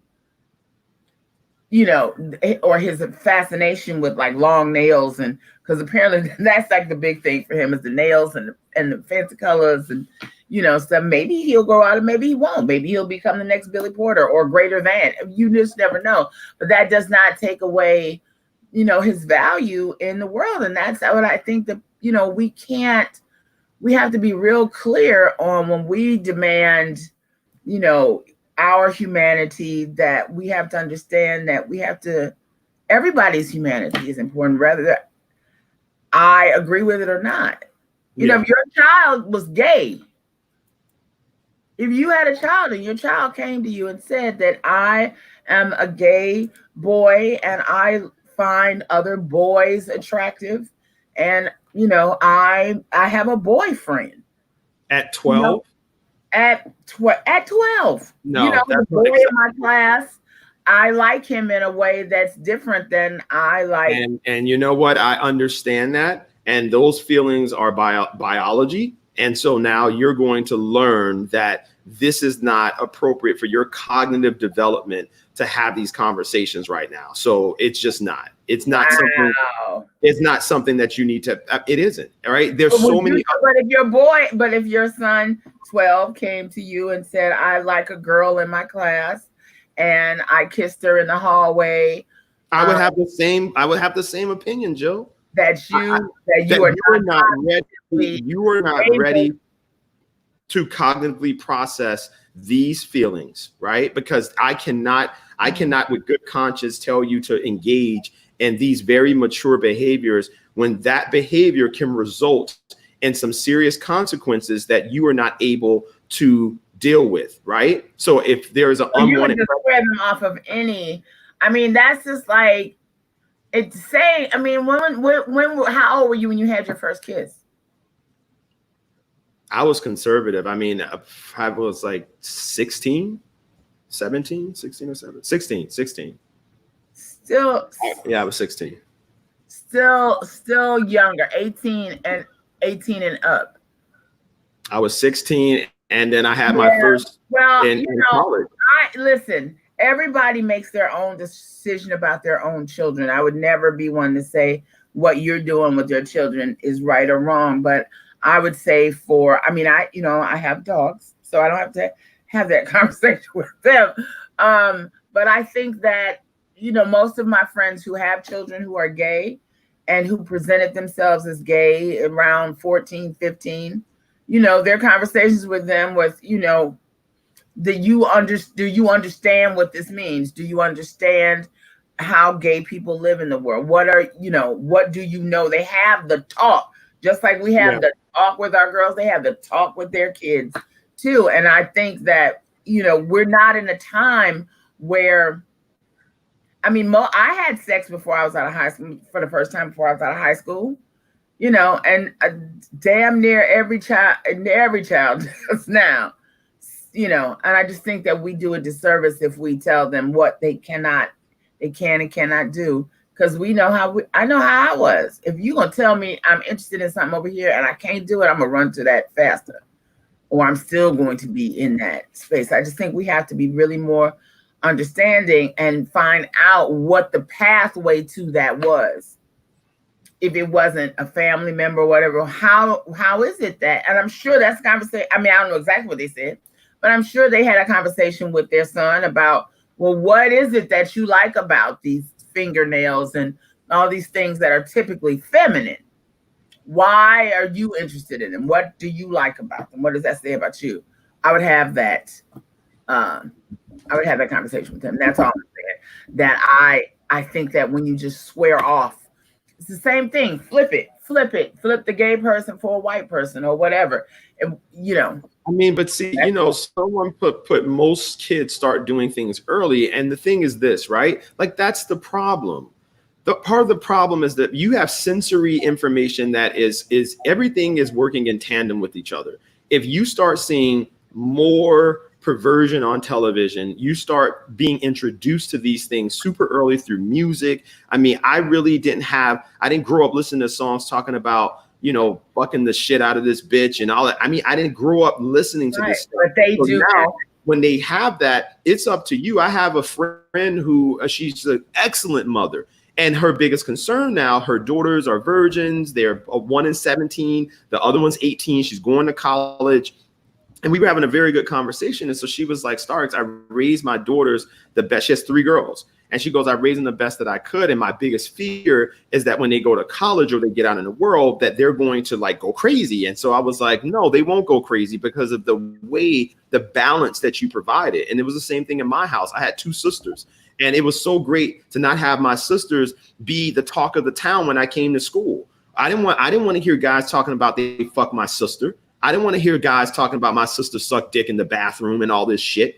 And so because my sisters were raised to be virtuous, they didn't have that problem. And my sister was on the cheerleading squad. She was one of the only Black cheerleaders on the squad. And it was so great because guys would literally come up and when we got older, they would be like, man, your sister was a good girl. Like literally the guys would say that because she was a Christian girl, because she was someone who walked around and helped other girls who were experiencing.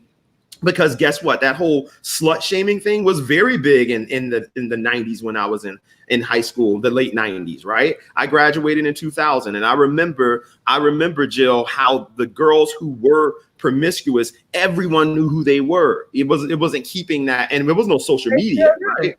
Everyone, but now, Jill, the problem is that the definition of promiscuous has changed. Someone who may be not considered promiscuous today was definitely considered promiscuous when we were in school. What do you mean? And so, in the sense that, like, if you had sex at all, like in middle school, you were a whore. If you had sex in middle school and they found out that you had sex, that they would call. They were like, middle school was like, okay, come on. I mean, that wasn't a thing. That wasn't a thing then. You know, we're talking about high school when we were coming up. Now, right. Middle school. But okay, and even with that's what I'm saying. Even with those of us who grew up in a little more. With a little more restraint, this is still the result of where we are. That you have, my goddaughter, her mother moved her schools because there was a little girl in the 5th grade that was giving blowjobs in the closet for $10. Like, what do you do with that? She said, okay, I get 100% where Starks is coming from, but I also question whether or not that thinking is outdated as a parent. How do we keep up the same thinking when there is so much propaganda? So, what's interesting, right? The point that I just made. I'm raising my nephews, and I've been raising them now since they started they were in middle school going to high school. That was a difficult period.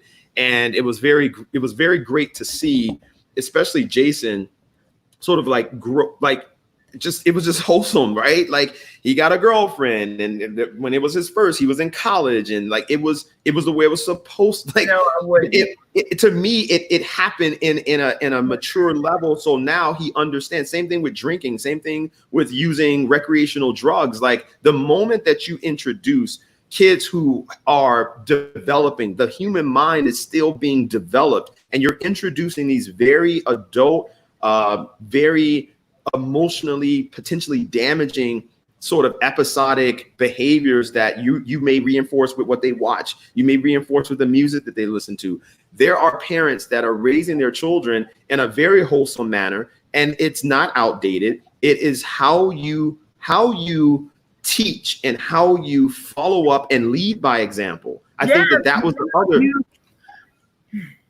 the other thing, right? So they've seen over the years, Jill, years the way that I treat every single woman that I've dated. And it's so rewarding for me to see Jonathan want to get money and to take his girl out and to pay for the meal, and for Jason to do the same thing. And to see the fact that they treat women the way that a woman is supposed to be treated, that is heartwarming to me, right? And so what I'm saying is that the way that we raise our children and the way that we teach our children it's going to be different. But there really should be some level of standards, some level of understanding at the way that we matriculate our youth, because we know what worked. We remember our people. We remember the murder rate being down.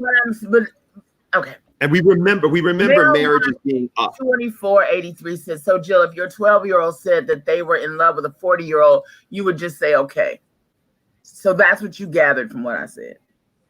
That's what I mean. Where's that statement? Nail Mark 2483. You know what I'm saying? I mean, this is Nail Mark 2483. Oh, okay. That's what I mean. It's just like, really, that's what you gathered, so that you really believe that I would think that's even.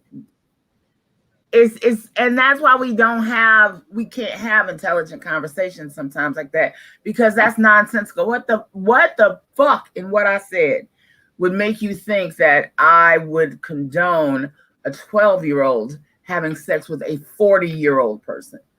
So even though this person, this whole idea of, I don't even know what I said that got you there. Well, Jill, I think that the level of perversion that, I think that I said you related to that level of perversion. I think that what they're saying is this, and I'm not agreeing with him, but what I'm saying is the fact that if you start having a conversation with a 12-year-old about protection and having sex, that's an adult behavior. And right. so now you have to double down and go, okay, well, I know you have these feelings for your colleagues, you have these feelings for your other 12-year-olds, but you can't have those feelings for 19, 20-year-olds. And so if you now open the door for your child being sexually active, how are they going to now say, okay, well, now I understand I'm sexually active, but there are rules to this, but you're doing adult behaviors, and it opens the door for predatory people now to enter your child's life. And that's a possibility, because now you're allowing them to do something that they're not cognitively. So you think that if you're having conversations with your children about sex, then that opens them up to anybody. So if my child came to me and said, boy in my class really likes me, and he wants to have sex with me, and I'm telling her, no, it is not appropriate at this time. You are a young girl. You are administrator. You could have children. Do you want to have a child? Do you want to be 13 with a child? Of course not, mommy. Well, exactly. And that's why those things are reserved for later in your life. Now you need to trust me that this time is best for you to develop who you are as a person. Yes. Et cetera, et cetera. Now, that the conversation, if I had that conversation with my child and a 40-year-old man tries to touch her inappropriately or tries to attempt to have sex with her, what in that would make you think my child would say, oh, well, this seems okay? The same thing that half these girls do that engage in R. Kelly style relationships. Like they're doing that. 14 years old with this gross pervert and pedophile who was a celebrity that all their mamas and aunties wanted, and who was vulnerable, who was those children are missing something. That is not just like we're talking about. None of us would consider none of us would consider, and I'm sure everybody would say it, having sex with some grown man or woman when we were 12 and 13 years old, right? So why is it that you think that it is still a perversion? It's the time, Jill. Was able to draw those kids because he was a celebrity, and their parents or whoever wanted to be in that energy. The average, but it's always some kind of bait. If it's some girl in the hood that can't afford, her mama can't afford shoes and new outfits like the other kids have, and that 40-year-old man shows up with a bag full of her shit, and gives her a drink, and he entices her into that. But Jill, you're giving the reasons that you should not encourage your child to engage in adult behaviors, because now children, the Bible says. What did I say was encouraging her to have sex? No, nothing you said. No, I'm speaking rhetorically. I'm not saying you. I'm just speaking rhetorically. I didn't hear you say anything about encouraging children to have sex. I didn't hear you say anything. So no, go ahead. But that's what happened. See, this is what happens. He even takes the idea of or whoever that is, takes having sex, period, or even talking to them about sex, all the way there. So then that person, when they're talking to their child about sex, no. If you don't have intelligent conversations with them, if you don't treat your children like they really can deduct, they really can make sense of conversations that are coming from somebody who cares and loves them. You don't give them that, and you're missing the whole point. Yeah, I totally agree, Jill. And so April McCoy said, we can't say it worked when so many families turn their backs on their children and put them out for not being heterosexual. Kosi said, that's the same kind of warped thinking that makes people who hear Black Lives Matter go. So you're saying white people. Exactly. That's the same shit. It's like just. Yes, Jill, that's why we can't have intelligent conversations. People aren't intelligent. But Jill, that's part of the acronym agenda. They are pushing identity, meaning that they want 12-year-olds to make grown decisions. Plus, there's cases of acronym grown members are identifying themselves as a 12-year-old despite being 50. It's a backdoor way of normalizing pedophilia. That is why I address the agenda. I think kids are exposed to sex-like behavior way earlier than they are supposed to. Songs, movies, YouTube, you got to talk to them early. Exactly. Because old pedophiles are preying on babies every day. Children do not have the mental capacity to make these decisions. Children are children. Thank you. No, that is my I disagree. Thank you so much. Do not have a mental capacity to understand. I completely disagree. I teach kids between the ages of 7 and 16. They have a mental capacity beyond what we are giving them credit for. And if you don't give them credit for it, you will end up with one of those children who has been turned out at 15. So I agree that we look at the cognitive development of the human mind, and we look at the cognitive development of Black children specifically with leaning on cultural intelligence, right? And so Black women again, when I was growing, that was so taboo for Black women to be extremely promiscuous. A lot of that was attributed because I went to a very mixed high school. So it was half white and half Black. And I remember what years were you in high school? From 97 to 2000. Oh, okay. So when I graduated, you know, a lot of girls, that was either their first night losing their virginity, and then that they went off to college, or they lost their virginity in college. And I know that because that. So yes, and that was something that all the women that, you know, it was culturally intelligent at the time, and it also helped them to structure their lives better. Because when you start engaging in sexual activities very young, your priorities are going to be warped. You're going to have challenges that become adult challenges for a developing mind to have to process, and that's unfair to the child. Right. Yeah, it's unfair to the child emotionally and cognitively.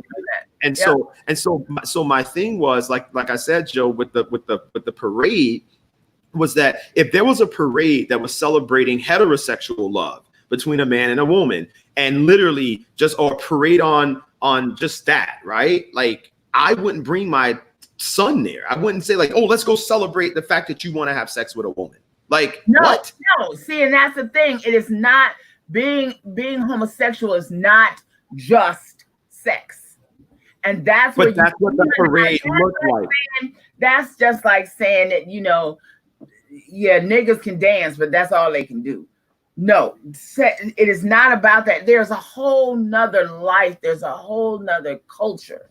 There's so much about, and that's because clearly you don't know a lot of gay people. You have not been around a lot of gay people in your life. So you don't understand that they've got a whole nother level of culture and development that they go through that straight people just don't. I don't know. I can't tell you that every gay person has had that fortune of having a community when they came out and their parents threw them out, because that was a whole 80s in New York. So many of the people that I met in New York in the 80s were young Black boys who had been thrown out of their homes because they were gay. Who did it? What's his name? The show with Power. Was that it? No, not Power. The one, oh God, with Taraji P. Henson and Jesus Christ. I stopped watching it years ago. Y'all know what I'm talking about. It was on Fox. We were all into it for a minute. And then it died. Okay, anyway, it'll come to me probably while I'm talking. Not Pose, but Pose as well. Before the one was what Terrence was Empire. Thank you, Cozy. Thank you. Empire. Thank you. The beginning of Empire. He tells you the story about how when his father found out he was gay, he threw him in a garbage can. That was terrible. And then a lot of people, right? But that is the experience. You have to understand what that trauma does to somebody when your family throws you out because of who you are. And these people you're a bad person. You are a bad person if you did that. If you threw out your son, your daughter, because they were gay, you are a bad person. It's just that simple. And so at the end of the day, that is not an issue that putting gay sex on TV, having parades is going to change. That's not going to change that mentality. That's not going to affect that. The point of doing it. The point of doing it the point? To celebrate who you are. Your sexuality. It's more than your, but being take away the sexuality. Take away the sexuality and have a gay parade. What are you going to do? You're going to parade down the street. They don't have sex. No. I said take away that pride in your sexuality, and what are you going to do at the parade? And take away the sexuality aspect. But you don't. Have you ever been?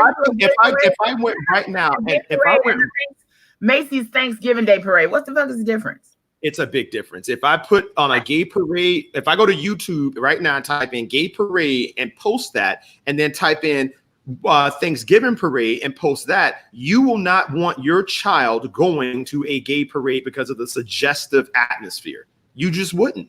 It's very suggestive. And that's what I'm saying. You have a parade that is very. You turn your television off at all times because it's gonna be some suggestive shit for your kids every 10 minutes on TV. We used to know, and so that's what I'm saying. As a parent, you have to be able to guard your child's eyes. You have to guard your child's ears. You have to guard them out the house. The world is there for them. They're gonna they're gonna go to school, and their friend is gay. They're gonna have a friend that's in the 5th grade. That's fine. That's fine. If their friend, listen, if you have a gay friend, that has nothing to do with you taking your child to just be gay, but don't let nobody know about it. I'm sorry? So are you saying it's just be gay, but just don't, the rest of us don't need to know about it? No, I'm not, Jill. So tell me what I said to make you say that, because now you're doing me the way that guy did. If you put a gay parade on TV and you put a Thanksgiving Day parade on TV, you are going to, that the gay parade is going to be full of, sexual acts or whatever, that you're going to know the difference, because the gay parade, they're going to do something really gay, and you're going to know that that's wrong versus the Thanksgiving Day parade. Yeah. What I'm saying to you is this. Number one, someone put the Thanksgiving parade as root. So let's take out that, because she's right. It's rooted in white supremacy. Let's put the Martin Luther King parade. Okay. The Martin Luther King parade. All right. If I'm now parading in celebration of Dr. King, the bands or the groups that are in the parade need to be suited in respect to Dr. King. Right. And so if there were the Association of Black Gay Men and they had a float in the parade and they were on the float wearing pride t-shirts and jeans and just celebrating being happy or whatnot, or women had a boat and it was a lesbian boat and they had their t-shirts and jeans and they were happy and they were celebrating, that would be wonderful. But I wouldn't want to go and bring my child to a gay parade with a guy walking around in Speedos or having just, you know, these very suggestive adult style fun inside of a parade, that you're bringing a child that identifies with that sexuality. I think that is a bit much. And I think that it can. So you are okay with the marching band and the march and the majorettes with them skin tight, looking like panty booty shorts on, dropping down to the ground. And so, and you know why I'm not why I'm not okay with that, because I put it on a post and you can see my post. The Northwestern Dazzlers or whatever they're called, right. I have a big problem with that. And I've said that and I got in trouble because folks were like, oh, Starks, you shouldn't say that. These girls are exercising their artistic expression. But it is a problem for me because there are grown men in that audience that are eyeing these girls, that are objectifying these girls. And when I was in school, Jill, those same majorettes, which is why my sister was praised, because all those girls were dating grown men. They were all like all of them. Their grown boyfriends would pick them up after school, and it was insane. And you know why? Because you created a perverted atmosphere. With those uniforms and the gyrations and all the stuff that they're doing, you're creating an atmosphere and you're inviting these guys to come over and be pedophiles and to be perverse. Because the high school guys, you couldn't get those girls because they were being projected in a manner that adult men were going after them. And we all knew that was happening. I mean, these girls, literally, the guys would pick them up. They were bused to school and they wouldn't catch the bus. They'll wait. They'll bring them lunch. They'll pick them up for lunch. And so what I'm saying is that in our communities, when we start seeing that we as a people start responding to what the white community is doing with media, what the white community is showing on television, what the white media is doing, we start emulating that. The reaction and the fallout from that becomes the disjointedness of our morality, of our value systems. And there is a way to have all of this fun. And that's what I love about the Nation of Islam, because they're women, they're men, they dress and behave in a manner that is appropriate, that doesn't allow for suggestive behavior and perversion to enter any of their spaces. So the conversation about the love that you have from a woman to her man or who, like now, and Farrakhan had to say that right off back because his past rhetoric has been considered anti-LGBT. But does Farrakhan agree with that lifestyle? No, he doesn't. And he said that, but it doesn't mean that he hates them. It doesn't mean that they can't be members of his group. It doesn't mean that they can't do the. You can still say, hey, look, I don't agree with this, right? But I'm not in any way discriminating against how you want to live your life. But I think as far as the way that we've responded with allowing our kids to participate in behaviors that are not indicative to who we are truly as a people is problematic. Someone said, so you are putting the responsibility on the victims and not the predators? Of course not. I'm talking about the system. These girls have no control over how their school or how their band determines what they wear, right? The girls don't have any control of the band. If their parents said, I am uncomfortable with my daughter. I said the girls, not the parents. The parents have the right, but the girls are going to wear what they tell. Yeah, I'm not. And so what I'm saying is that, okay, what I'm saying, I'm responding to what I'm saying is definitely not the girl's fault. What I'm saying is that the system that allows for that to happen. And so can the girls wear robes? No. But do the leotards and all those things have to be that suggestive? They don't have to be. They don't. And so the thing is that it's not a man's place, right? I can't go and say, the parents do have that, but I can't go and say, hey, look, I want this to change because I'm going to get attacked and say, you're not a woman. You can't speak for us. We're going to do what we want to do. It takes for women to say, hey, look, I find that this could be potentially suggestive. I find that this could potentially. For parents to do it, for parents to say, Tracey, we think that these outfits are way too racy for these girls. Oh, yeah, majorettes. If you could do something, we could change up their outfits and make them what we feel is a little more presentable. And then but that's where that is. Do you know what I'm saying? But then you're okay with no, I'm not okay with Jill. I just hate all this victim shaming. Like I'm not victim shaming. That you're gay and you should keep that shit to yourself. It's your fault. And it doesn't apply to everybody. You understand that relationship completely with Valencia, but you don't understand it with Billy Porter. Like I don't no, that's because so Jill, this is the difference, right? When you say that, like, and so someone said the Nation of Islam have daughters who are majorettes, and so no, they if they have daughters who are majorettes, they're not wearing those they're not wearing those uniforms that are suggestive because it's against their code. They can't wear it. It's like the hijab. It's like the thing that you wear. That's part of their religion. So it's certain things that they cannot do, and so there's a reason why those rules are in place.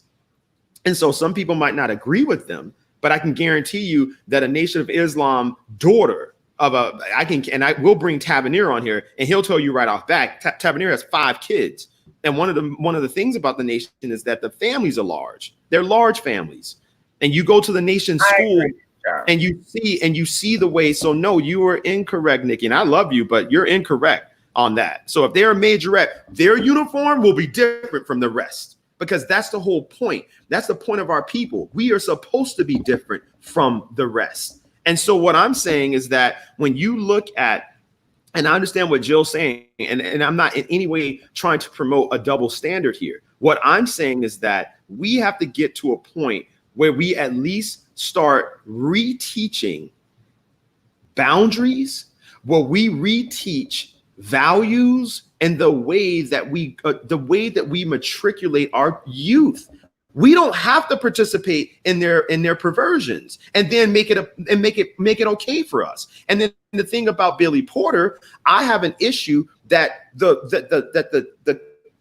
acronym community that is not run by Black people. The decisions aren't made by Black people, but they use Black people and they turn something that they now is a part of their culture naturally, right? The Billy Porters of the world, the RuPauls of the world, they have a whole culture that Jill talked about that they celebrate that is important to them. These people now take that culture and they put it up there and they fetishize it and they pervert it and they turn it into something that is something that we don't want our children to see, even if it was a heterosexual. You know what? You could change that.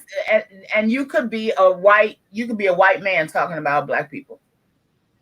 And what? Give me that. Give me the way that sounds to you, so that I understand what you're saying. No, that everything that you just said, you can just change it. That's how a white man sees any Black parade or anything that is, different from him, because Black people they're savages and they're animals, because that's what they think, period.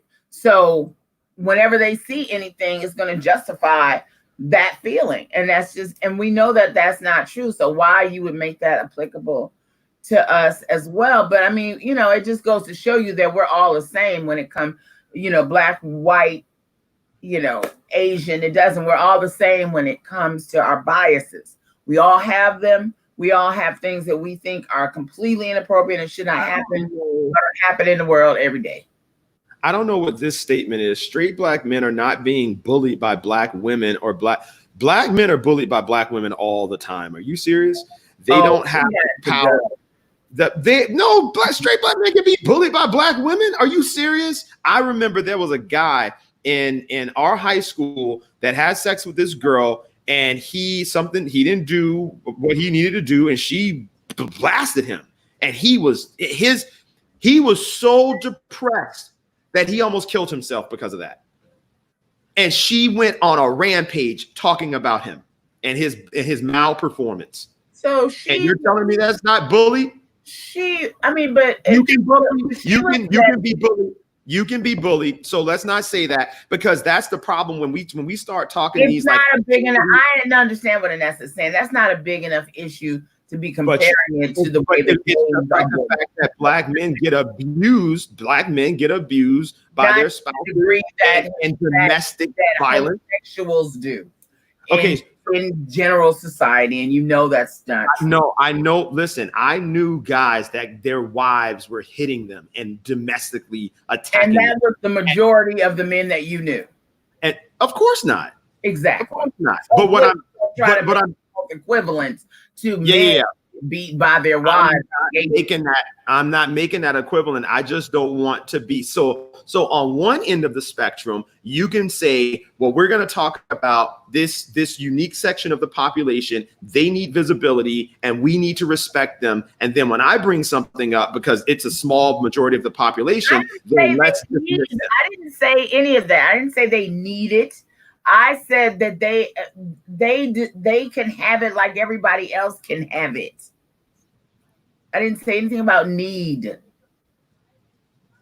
So what I'm saying is this. I'm going to wrap all this up for everyone to understand clearly what the topic of, and I don't know how to spiral onto this again. We started out this conversation because we wanted to discuss Nick Cannon. Nick Cannon spiraled somehow into this.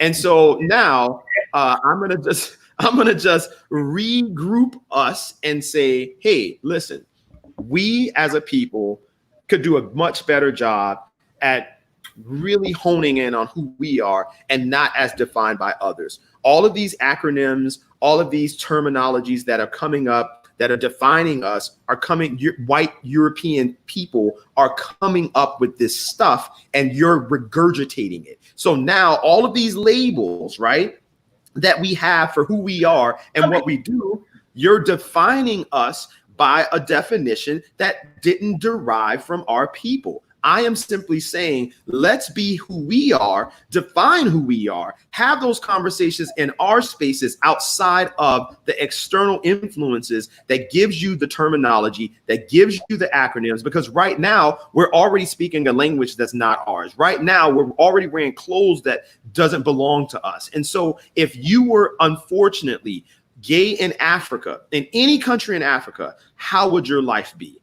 Does that make Africans inherently hateful and wrong? Or does it make them some individuals that hasn't been exposed to an accepting idea that was accepted widely and led widely by a white population? And the other thing is that when you had the RuPauls, when you had the Billy Porters, as Black men, we may not want for that to be the representation of who we are as a man on the cover of a magazine, right? But if you now have that conversation with men and then you say, well, I want to understand as a Black woman, what is your issue with having this person? Because yesterday, Jill, you talked about how we need to have conversations with Sambos and the fact that this guy had a conversation with white supremacists to open this dialogue to understand whatever the fuck they're doing that's killing our people. But now we have a conversation about the fact that straight Black men may not agree or want to see the example of a Black man being in totality, because it is a smaller segment of the population. A Billy Porter represented Black masculinity, representing what it means. That. Where do you see them? He's not on the cover of Black Muscle magazine. It's not about, no, Jill. Okay, so what I'm saying is that, like, I'm not saying that, but see when you went to your extreme, we don't consider Black men so far off the extreme right now. It's like anything that is not right in center, you can't, if you agree with it, it's left of center, it's good. If you don't agree with it, then you just malign. You reduced everything we said yesterday down to you talking about how we need to have conversations with Sambos. That's what you got out of that conversation yesterday. No, it's like no, Jill. That's what you said. No. So let me help you understand what I'm saying. I'm saying What I'm saying, I Jill, can't understand. I'm not. no, it's enough. not about your inability to understand. No, don't do that, Jill. Don't do that. What I'm saying, Jill, is that when we have conversations amongst ourselves like this, right? I learned so much from Donnie Spikes. I did that day, right? And it's so unfortunate that that video couldn't be posted because I think it would have helped a lot of people. And so what I'm saying is that as a Black man who believes in traditional values, who believes in the power of reasserting the nuclear family or a version of the nuclear family as best as we can. We live in a society where right now, like my household is non-traditional, right? So many of our people are doing that work, but then when white people do it, they get a movie made, The Blind Side, right? Like Sandra Bullock takes this kid in and all this stuff. But guess what? LeBron James' life was like that. LeBron James' mentors raised him, right? So he lived in do a movie about LeBron's life. No, and that's the thing. But there's the same thing with the Haitian Revolution. They've for years called it the slave rebellion.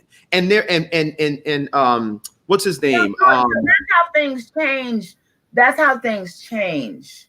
Star X is that somebody like yourself who is wealthy says, you know what? I think there's another narrative to be told, and I'm going to tell it. That's how these things change. So if that's right. How you feel, then that's what you should do. You want to push the narrative forward that you don't feel is being addressed in a way it should, then you do. That's exactly what the gay community has done. They felt marginalized. They felt outside, and they're like, but the Black gay community, that's what I'm asking, Jill. I am asking, what does the Black gay community truly want, and who is the spokesman for the Black gay community? Told you 30 years ago to be left alone, to live their lives. That's what they want. How are they not being left alone by Black people? Left alone to live our lives outside of your judgment that does nothing for my trajectory in the world. That's what they want. I just got a text that Cafe Iguanas is officially closed for business. Good. That's messed up. Coronavirus is probably running all through that goddamn place. It's probably embedded in that nasty. I haven't been. I think I went in Cafe Iguanas twice. You open the door and it smells. So what I'm saying, Jill, is that so Michelle said, why do they need to have a spokesman? And so Michelle, that's what I was getting. And I'm sorry. So the idea is that to have a spokesman. Remember, I said who was the spokesman for the gay Black community? Thank you, Anthony Carter. And so you know, Michelle, that's why there's such a level. Once you have to fight, and you know, Roy, you will agree. That's why big girls and gay men have so much in common. Because we like, bitch, do you know how much I have to go through to get up, be out in this world, and live my life without all the energy coming from other people about who I am and what I'm doing and how I'm doing in my damn life, minding my own goddamn business. So yes, and that's why we simpatico. Because man, I'm a twerk wherever the hell I want to, and he said, Roy said, ma'am, I'm a twerk wherever the hell I want. My Black gay life matters as well, period. Thank you. End of story. That's what I'm saying. Did I lose Star X along the way on this very long 2-hour diatribe? And the point, why do they have to have a spokesman? You know, gay people don't have a spokesman. There is no spokesman for the gay community. It's right.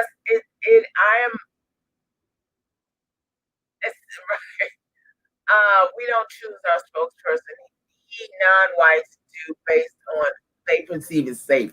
I agree with that. My mother was lieutenant of the management here in South Florida. My surrogate grandfather was a bodyguard to the Honorable Elijah Muhammad and Malcolm X. I also, Minister Farrah. Yeah, I mean, I think we need to have Brother Patrick Muhammad on here too, because and see, here's the thing, that the goal is not that we all agree on everything.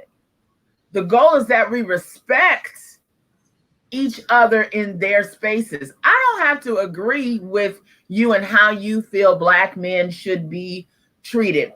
The things that I reject that I don't think are legitimate, I will, I think we need to discuss. And usually through discussion, you find out, okay, we may not agree on all of that, but I can respect his opinion and I don't have to walk away angry from him. That's how he feels. This is how I feel. But having the conversation is what opens you up to seeing things in a different way. And you can only be better when you can really, truly appreciate other people's opinions. Whether you agree with them or not, you appreciate that they have them and they see the world differently than you do. It's like, okay, all right. So I see if I was in that space, I probably would see that too. Okay, I get it. But Jill, what do you mean it? I'm going to respond to Michelle. Whoever that said we need Anthony, go buy that because we can clean that sucker up. So get that sucker clean. It'll be like the Board of Health in there. Michelle, I only said that because you're going to keep running into folks saying, well, you don't understand, you don't have enough friends, you're ignorant to these issues. And so if someone is now privy to these issues that are a part of that community and says, hey, look, I'm going to have the conversation with my own people and we're going to have these conversations in Black spaces. So now you're having gay Black people going to Northwestern High School, going to Norland High School, going and having dialogue. And so when someone like the brother just said, here he goes, ma'am, I'm a twerk whenever the hell I want. My gay Black life matters. Every time we have a conversation about this community, it's that, right? Like what? How does your language is about how he does not deserve to be who the fuck he is? That's not what I'm saying, Jill. What I'm saying is that is that what? No. We're gonna clean this up right now. Roy, is that how you received that? What he said, what he was saying, is that how you received that? This is what he just said. I want my gay ass to be left alone, not bothered, not talked down to, or be treated. That's what I just say to you. What I'm saying is that if you now have an issue that you're saying that within the Black race, that there is an element that is oppressive, that is derogatory, that is impacting negatively this group of people, I am asking you specifically, what is happening? How is it affecting? Huh? You're talking. That's what's happening. No, I'm asking. What's happening? You're talking. I'm asking you them in a way that is dismissive, derogatory. Tell me how. Only thing you are relating to gay people is their sexuality, and if you're around them at parades and this and the other, they're going to taint you, burn their corneas because they're going to be You said they're going to be exhibiting behaviors that you don't want your children to see. That's what you said.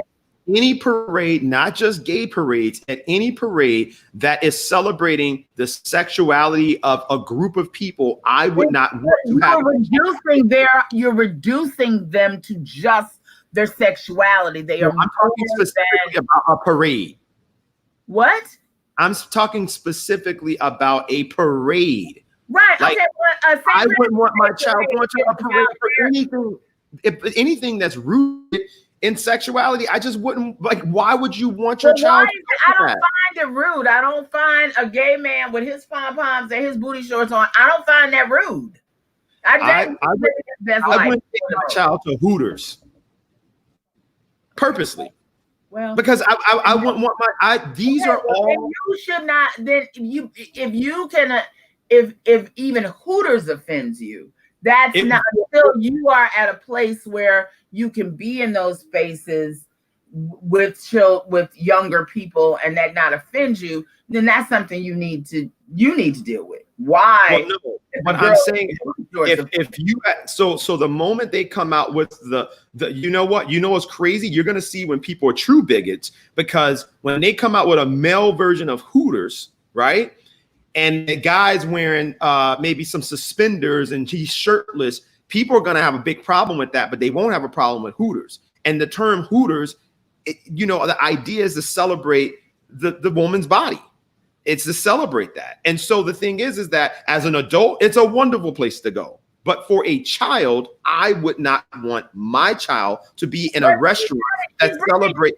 She's not doing sex acts at your table, but you would take your child to the MLK parade when them girls gonna have on the same kind of outfits. No, the parade, what I'm saying is that the parade, if the parade had some sort of, suggestive thing, we can deal with that. You can email them and say, hey, look, this was not age appropriate. This was not something that I wanted my child to be at. But you can't do that at a business that is created specifically for us to enjoy. Right. I'm sorry. Yeah, Hooters is created for me to enjoy this fine woman bringing me my food, right? That's what it's created for me to literally lust after this woman and eat chicken wings. No, I mean, it's not to lust after. You just eat your goddamn chicken wings, and that just happens to be her uniform. That's what I'm saying. You adding all this other. When they created Hooters, that was the idea behind it. Hooters, they wanted cute sexual girls. Everybody wants cute. Yeah, everybody wants girls to look cute. You know what's crazy? I was with a restaurant. It's so funny, right? This restaurant owner was telling me that he wanted to have beautiful women. No, I wouldn't take my kids. I wouldn't take my kids to the beach. Take your kids to the beach either. I wouldn't take my kids to a beach that is known to have that type of atmosphere. There are beaches. What do you mean? Not every beach. No, I don't know why we're acting like you can't raise your kids and literally create a wholesome. If you go to the beach, people are going to be out there in bikinis and thongs and that. No, I know but guess what? So the beach is a space for people to enjoy and swim. So if you want to go, there are beaches that are family friendly. There are beaches that you can take your kids, like Olita River, right? Olita River is family. You can wear whatever you want. You can wear whatever you want to wear, but you can guide your kids to where you would like them to go based off the atmosphere. You can go to the beach at times where it's not going to be suggestive. You can go when that there's not going to be a large amount of activities that's going to have your child go, okay, well, what's going on over there? Or I'm not going to take my child to the beach on Memorial Day weekend. I'm not going to take my child to the beach on the water side where I know there's going to be that type of atmosphere. It's fair. And your child is going to be the one that you see twerking at 18 and niggas putting dollars in her thong because you kept her away from it. She gonna want to run to everything that you kept her away from all this time. That's what I'm saying. You gotta just understand how smart kids are. They're so different than we are. They're exposed by the virtue that they carry. I've been in a strip club. Are you serious? Of course I've been in a strip club. I'm an adult. Like, I'm talking about a child. I don't know why we're talking about. You're saying that you wouldn't take a child to Hooters. You wouldn't take a child to the beach. What's wrong with that? I wouldn't. I just wouldn't. Your child will see somebody at the mall walking in an outfit that look like a Hooters uniform.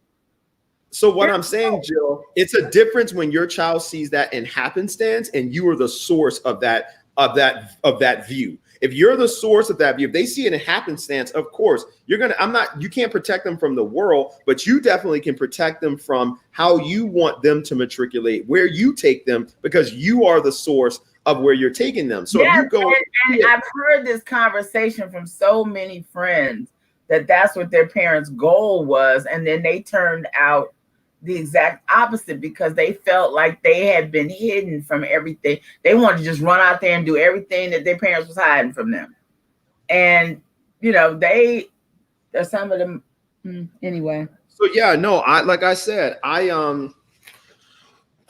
think that the thing is that when I would never do that to Nia. I wouldn't bring a parent on, because that would get very personal. And I think the best people Holiday just said it. I mean, and that's unfortunately what I want to share as a clinical psychology major, and as a woman who has been in the entertainment industry my entire life, is that everything that you want to keep from your children is exactly what they're gonna run to. So what I'm saying is that I am speaking from the way that I was raised, okay? And I was raised just like that, right?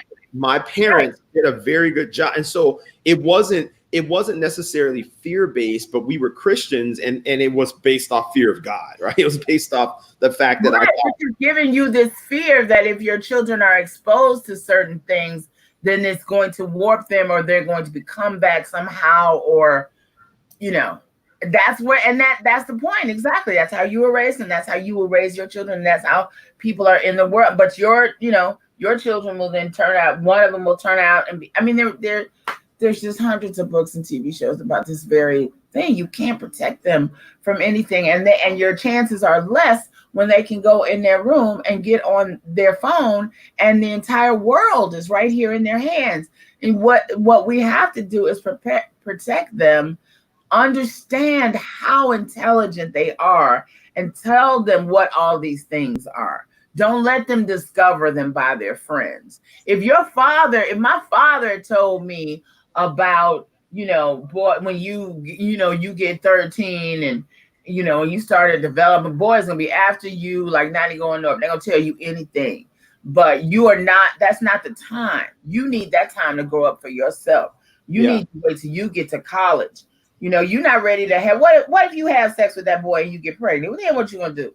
That's the kind of shit that'll scare the life out of an intelligent child. It's like, I didn't think that's what I mean. And what did she say? Which is why I think the conversation is all over the place. I don't know how we got here, but there are so many points to be made. They should plan entire lives like they did with Danny, because there's too much that's being grazed over. Thank you, Anissa. So with that point, that is why I want to have, to her point, that is why I let this go. We need to, and it's 12:20. Nikki said, as a mother of three, she said, as a mother of 3 adult children in their 20s, I did my best raising them in a conservative view, but they still grew up to go their own way. One is an atheist. So you know what's crazy, Nikki? You know what's crazy? I went, no, it's so funny, right? I was definitely raised conservative. And when I went to college, the first philosophy course that I took, literally that professor rocked my whole belief, because philosophy, when you start really getting into it, and I remember reading this ancient, I guess it would be ancient, the moral letters from Seneca. And if anyone's not familiar with some of the philosophers of ancient Rome and Greece, they're interesting. They're very interesting. And the way that they talk to each other. Go back to your point. Oh, I'm sorry.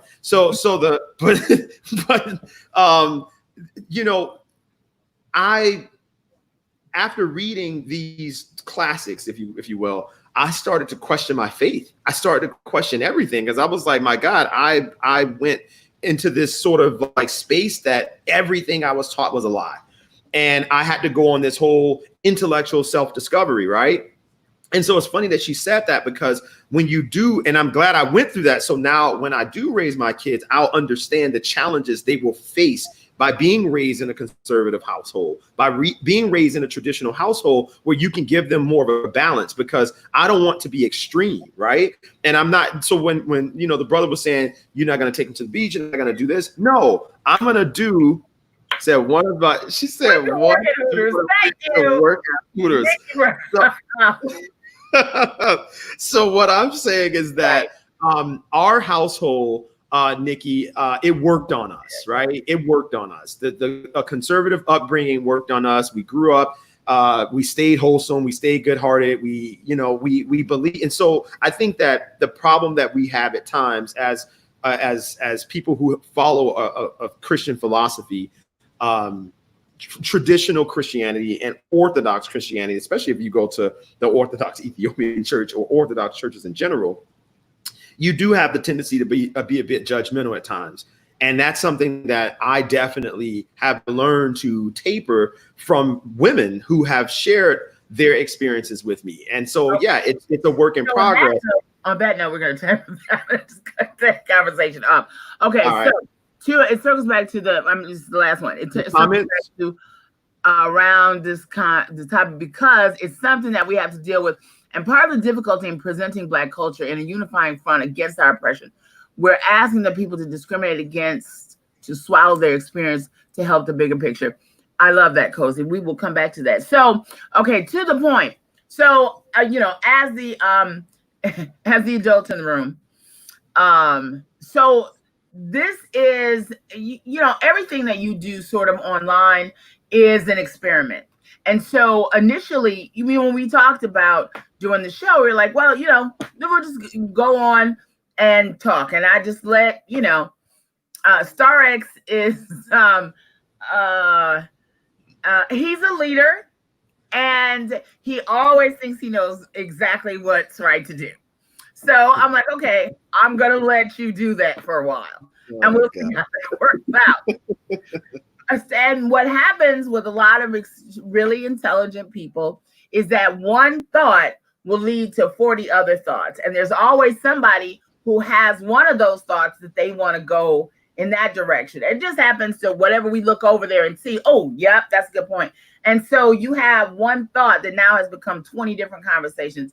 And then you get, how do we get there? Well, that's because we don't have a script. Now, thank you, whoever said that. This is why you have to have a script so that you have a starting point and you know where you want to end that conversation and how you build into the next conversation and how you can engage everybody that's here in a way that you get those contrasting points of view that hit. So we're going to need one of your kids to work on the comments so that we can get them in the way we need it. And I'm going to write a script that we are going to begin to follow, Star X, so we can get from A to Z in the span of an hour and a half. I think that you're right, Jill. Sometimes you have to just let it go where it goes, but we do need a structure. And then if we venture off into the structure, then we can do that. But we do need to have structure. If you know what I'm saying, I have to write a script to get to my point on Hot Talk. I got, now I only have an hour. And quite honestly, when the show was 2 hours, it does. When you have a lot of people kind of feeding in on any thought, it kind of gets meandering and goes in different places and you got to bring it back. Now that I'm doing the show and it's only an hour, thank you. Now that it's only an hour, I have to really cut out a whole lot. Right. And I can because I'm editing. But with this, we're not editing. It's live. We just have to have points and we'll share them with you as we go because you all are such a part of the conversation. You can say, okay, yeah, we can skip that part today. We want to stay here, but it's a work in progress. And I'm glad that you all are so engaged with us because that's exactly what it is.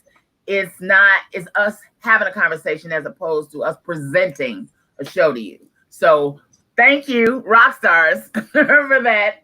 And yeah, so Wednesday is a good day. I'm not teaching. So I'm gonna put together a script for us for tomorrow. We will discuss it tonight before we go to bed. Star X, we will pull our clip tonight before we go to bed. You will not call me at 9 o'clock with clips that we'll talk about. And that'll give us a framework and then we'll move from there because we got a lot of stuff to do and to add to this show because it is. I mean, I love it. I've known Star X for a long time and we always fight. And the only time I ever go on Facebook is because somebody said, "Did you see that shit Star X said?" I'm like, let me say it. And but that's and that is why this was a good idea because look how it brings out the difference in all of our opinions. And, it's going to help us really get where we want to go. No, I agree. We're trying to learn to see, and we do. I leave this show invigorated. I know everybody's name now. I can't wait till we have an event. We can all get together. When the quarantine is over, we all have to get together. That'd be crazy. I mean, that's probably be about 2 years. What? 2 years? Yeah, God only knows how long this is gonna be, man. So I delivered to children sparingly. That yes, it's funny, brother Mark Smith over here. You know, it's just so funny. I looked at his profile pic and it's the Booker T. Washington. So that's, you know, it's a lot right there. Right. And so it's just funny because I really want, and I think the young lady's right. Like, you know, Mark obviously is someone that understands what I'm saying, but the difference is, I love the fact, Jill, that we have everyone with these very different opinions, and we do it in such a respectful manner. And we never want to offend anyone. Now you can disagree. Disagreements don't have to be rooted in, like, you know what I like the other day. No, I mean, we've been doing this for a couple of weeks now, and we've never had anybody. We had one. Remember the lady that was like, when you said if I was you were like, I can't wake up and say that I'm a cat if I'm not a cat. And right. And I laughed, and she said, I respected you guys before you started this show. Those of you who weren't here, it was a woman on, and we were talking about transgender or, you know, changing genders, and some woman got offended because she was a woman, but she identified as a male, and somebody put her as a woman. You know, she had to, like, you know, she was signing up for something, so she had to put her sex as female, and she put it as male and wanted to sue or some shit. And I was like, I can identify as anything. I you know, but just because I say I'm a cat does not mean I'm a cat. And she got offended, and you know, I don't know what you tried to put us in Instagram. Jay, I don't know. Nikki's absolutely right. She said, love the show. I first started watching Starks ran on Facebook, but then she said, I understand you, Starks. I don't believe you have the range of experience to articulate every issue.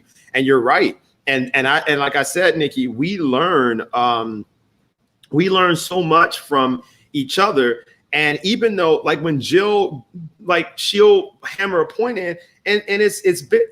A lot of the stuff Jill says is, you know, I have to take with like auntie wisdom because it's true. Mm-hmm. And it's just that, like, yesterday, I really meditated on the fact that I can be nicer.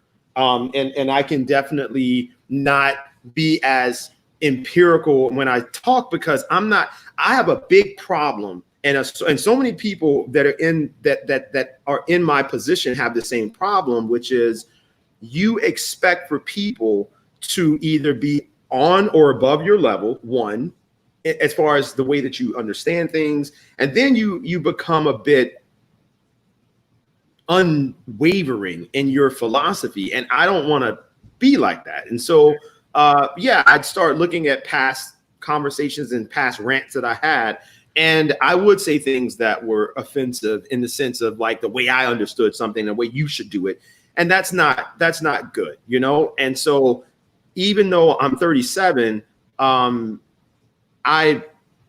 still have growth to do, you know? And so I'm looking at the fact that this show hopefully will make some folks that listen to it as well open their ears and open their eyes to issues. And what does that mean on an actionable level, right? Well, it makes me a better leader. Well, it makes me a better communicator. It makes me a better listener, that then results in more improved outcomes, right? And so those outcomes trickle down to our people and have an effect on a real world basis. So I think that we're going to do a really great job with this show. I think that people are listening, and I think that people enjoy it. We don't want it. And Jill does a great job at ensuring that topics are balanced, because people who listen to my rants, more than likely, they're going to be conservatives. They're going to be traditionalists. And more than likely, people who listen to Jill's rants are going to be liberals. So that's going to be hilarious as the show grows, because even our guests, right? Our guests are different. We had some celebrity guests. We had some other guests. And, you know, mainly it's important for us to have conversations so that we now can formalize local agendas, right? Because our local agendas are very different sometimes from our national agendas. So with that said, I'll let Jill close it out, and I'll see you guys tomorrow. Yeah, well, yes. I will see you tomorrow. Have a great day. Thank you so much. Because it's, it's great conversation. If we were able to go out and enjoy each other, we would have a hell of a time together. I mean, it is creating, we are creating a village. And so I'm so glad that you all are all here. Thank you for joining us. And we will talk to you tomorrow. What's today? Wednesday? Yeah. We'll talk to you. Oh shit. Damn. Right. Right. It's Wednesday already. So yeah, they're moving fast again. Well, and a lot of that is because we're back like on a cycle, like we work, it's a lot going on again. But yeah. And the fact that, let me tell y'all something, okay? The one major thing that you will hear about me is that she is always late. And I am never late for this show. That I'm never late on the radio, and I'm never late for this show. And so that tells you, Star X, my heart. But I will tell you that during quarantine, I realized why I'm always late for shit. Why is that? Because I don't want to go. And I learned during this quarantine, when I thought the world was going to go to hell in a handbasket if I did not work all of April. Because, like I said, when you were talking about the hustle, that's why that touched a nerve, because that's how I live. Radio does not, I've never been in a position in radio that it paid me enough to live. I always had another 3 or 4 side hustles. But all that to say that time that I had to just be quiet and had nowhere to go and nothing to do, I realized that the things that I'm late for, I don't want to go to in the first place. And I'm only going because I'm chasing money. I got to get paid. So that's why I'm going.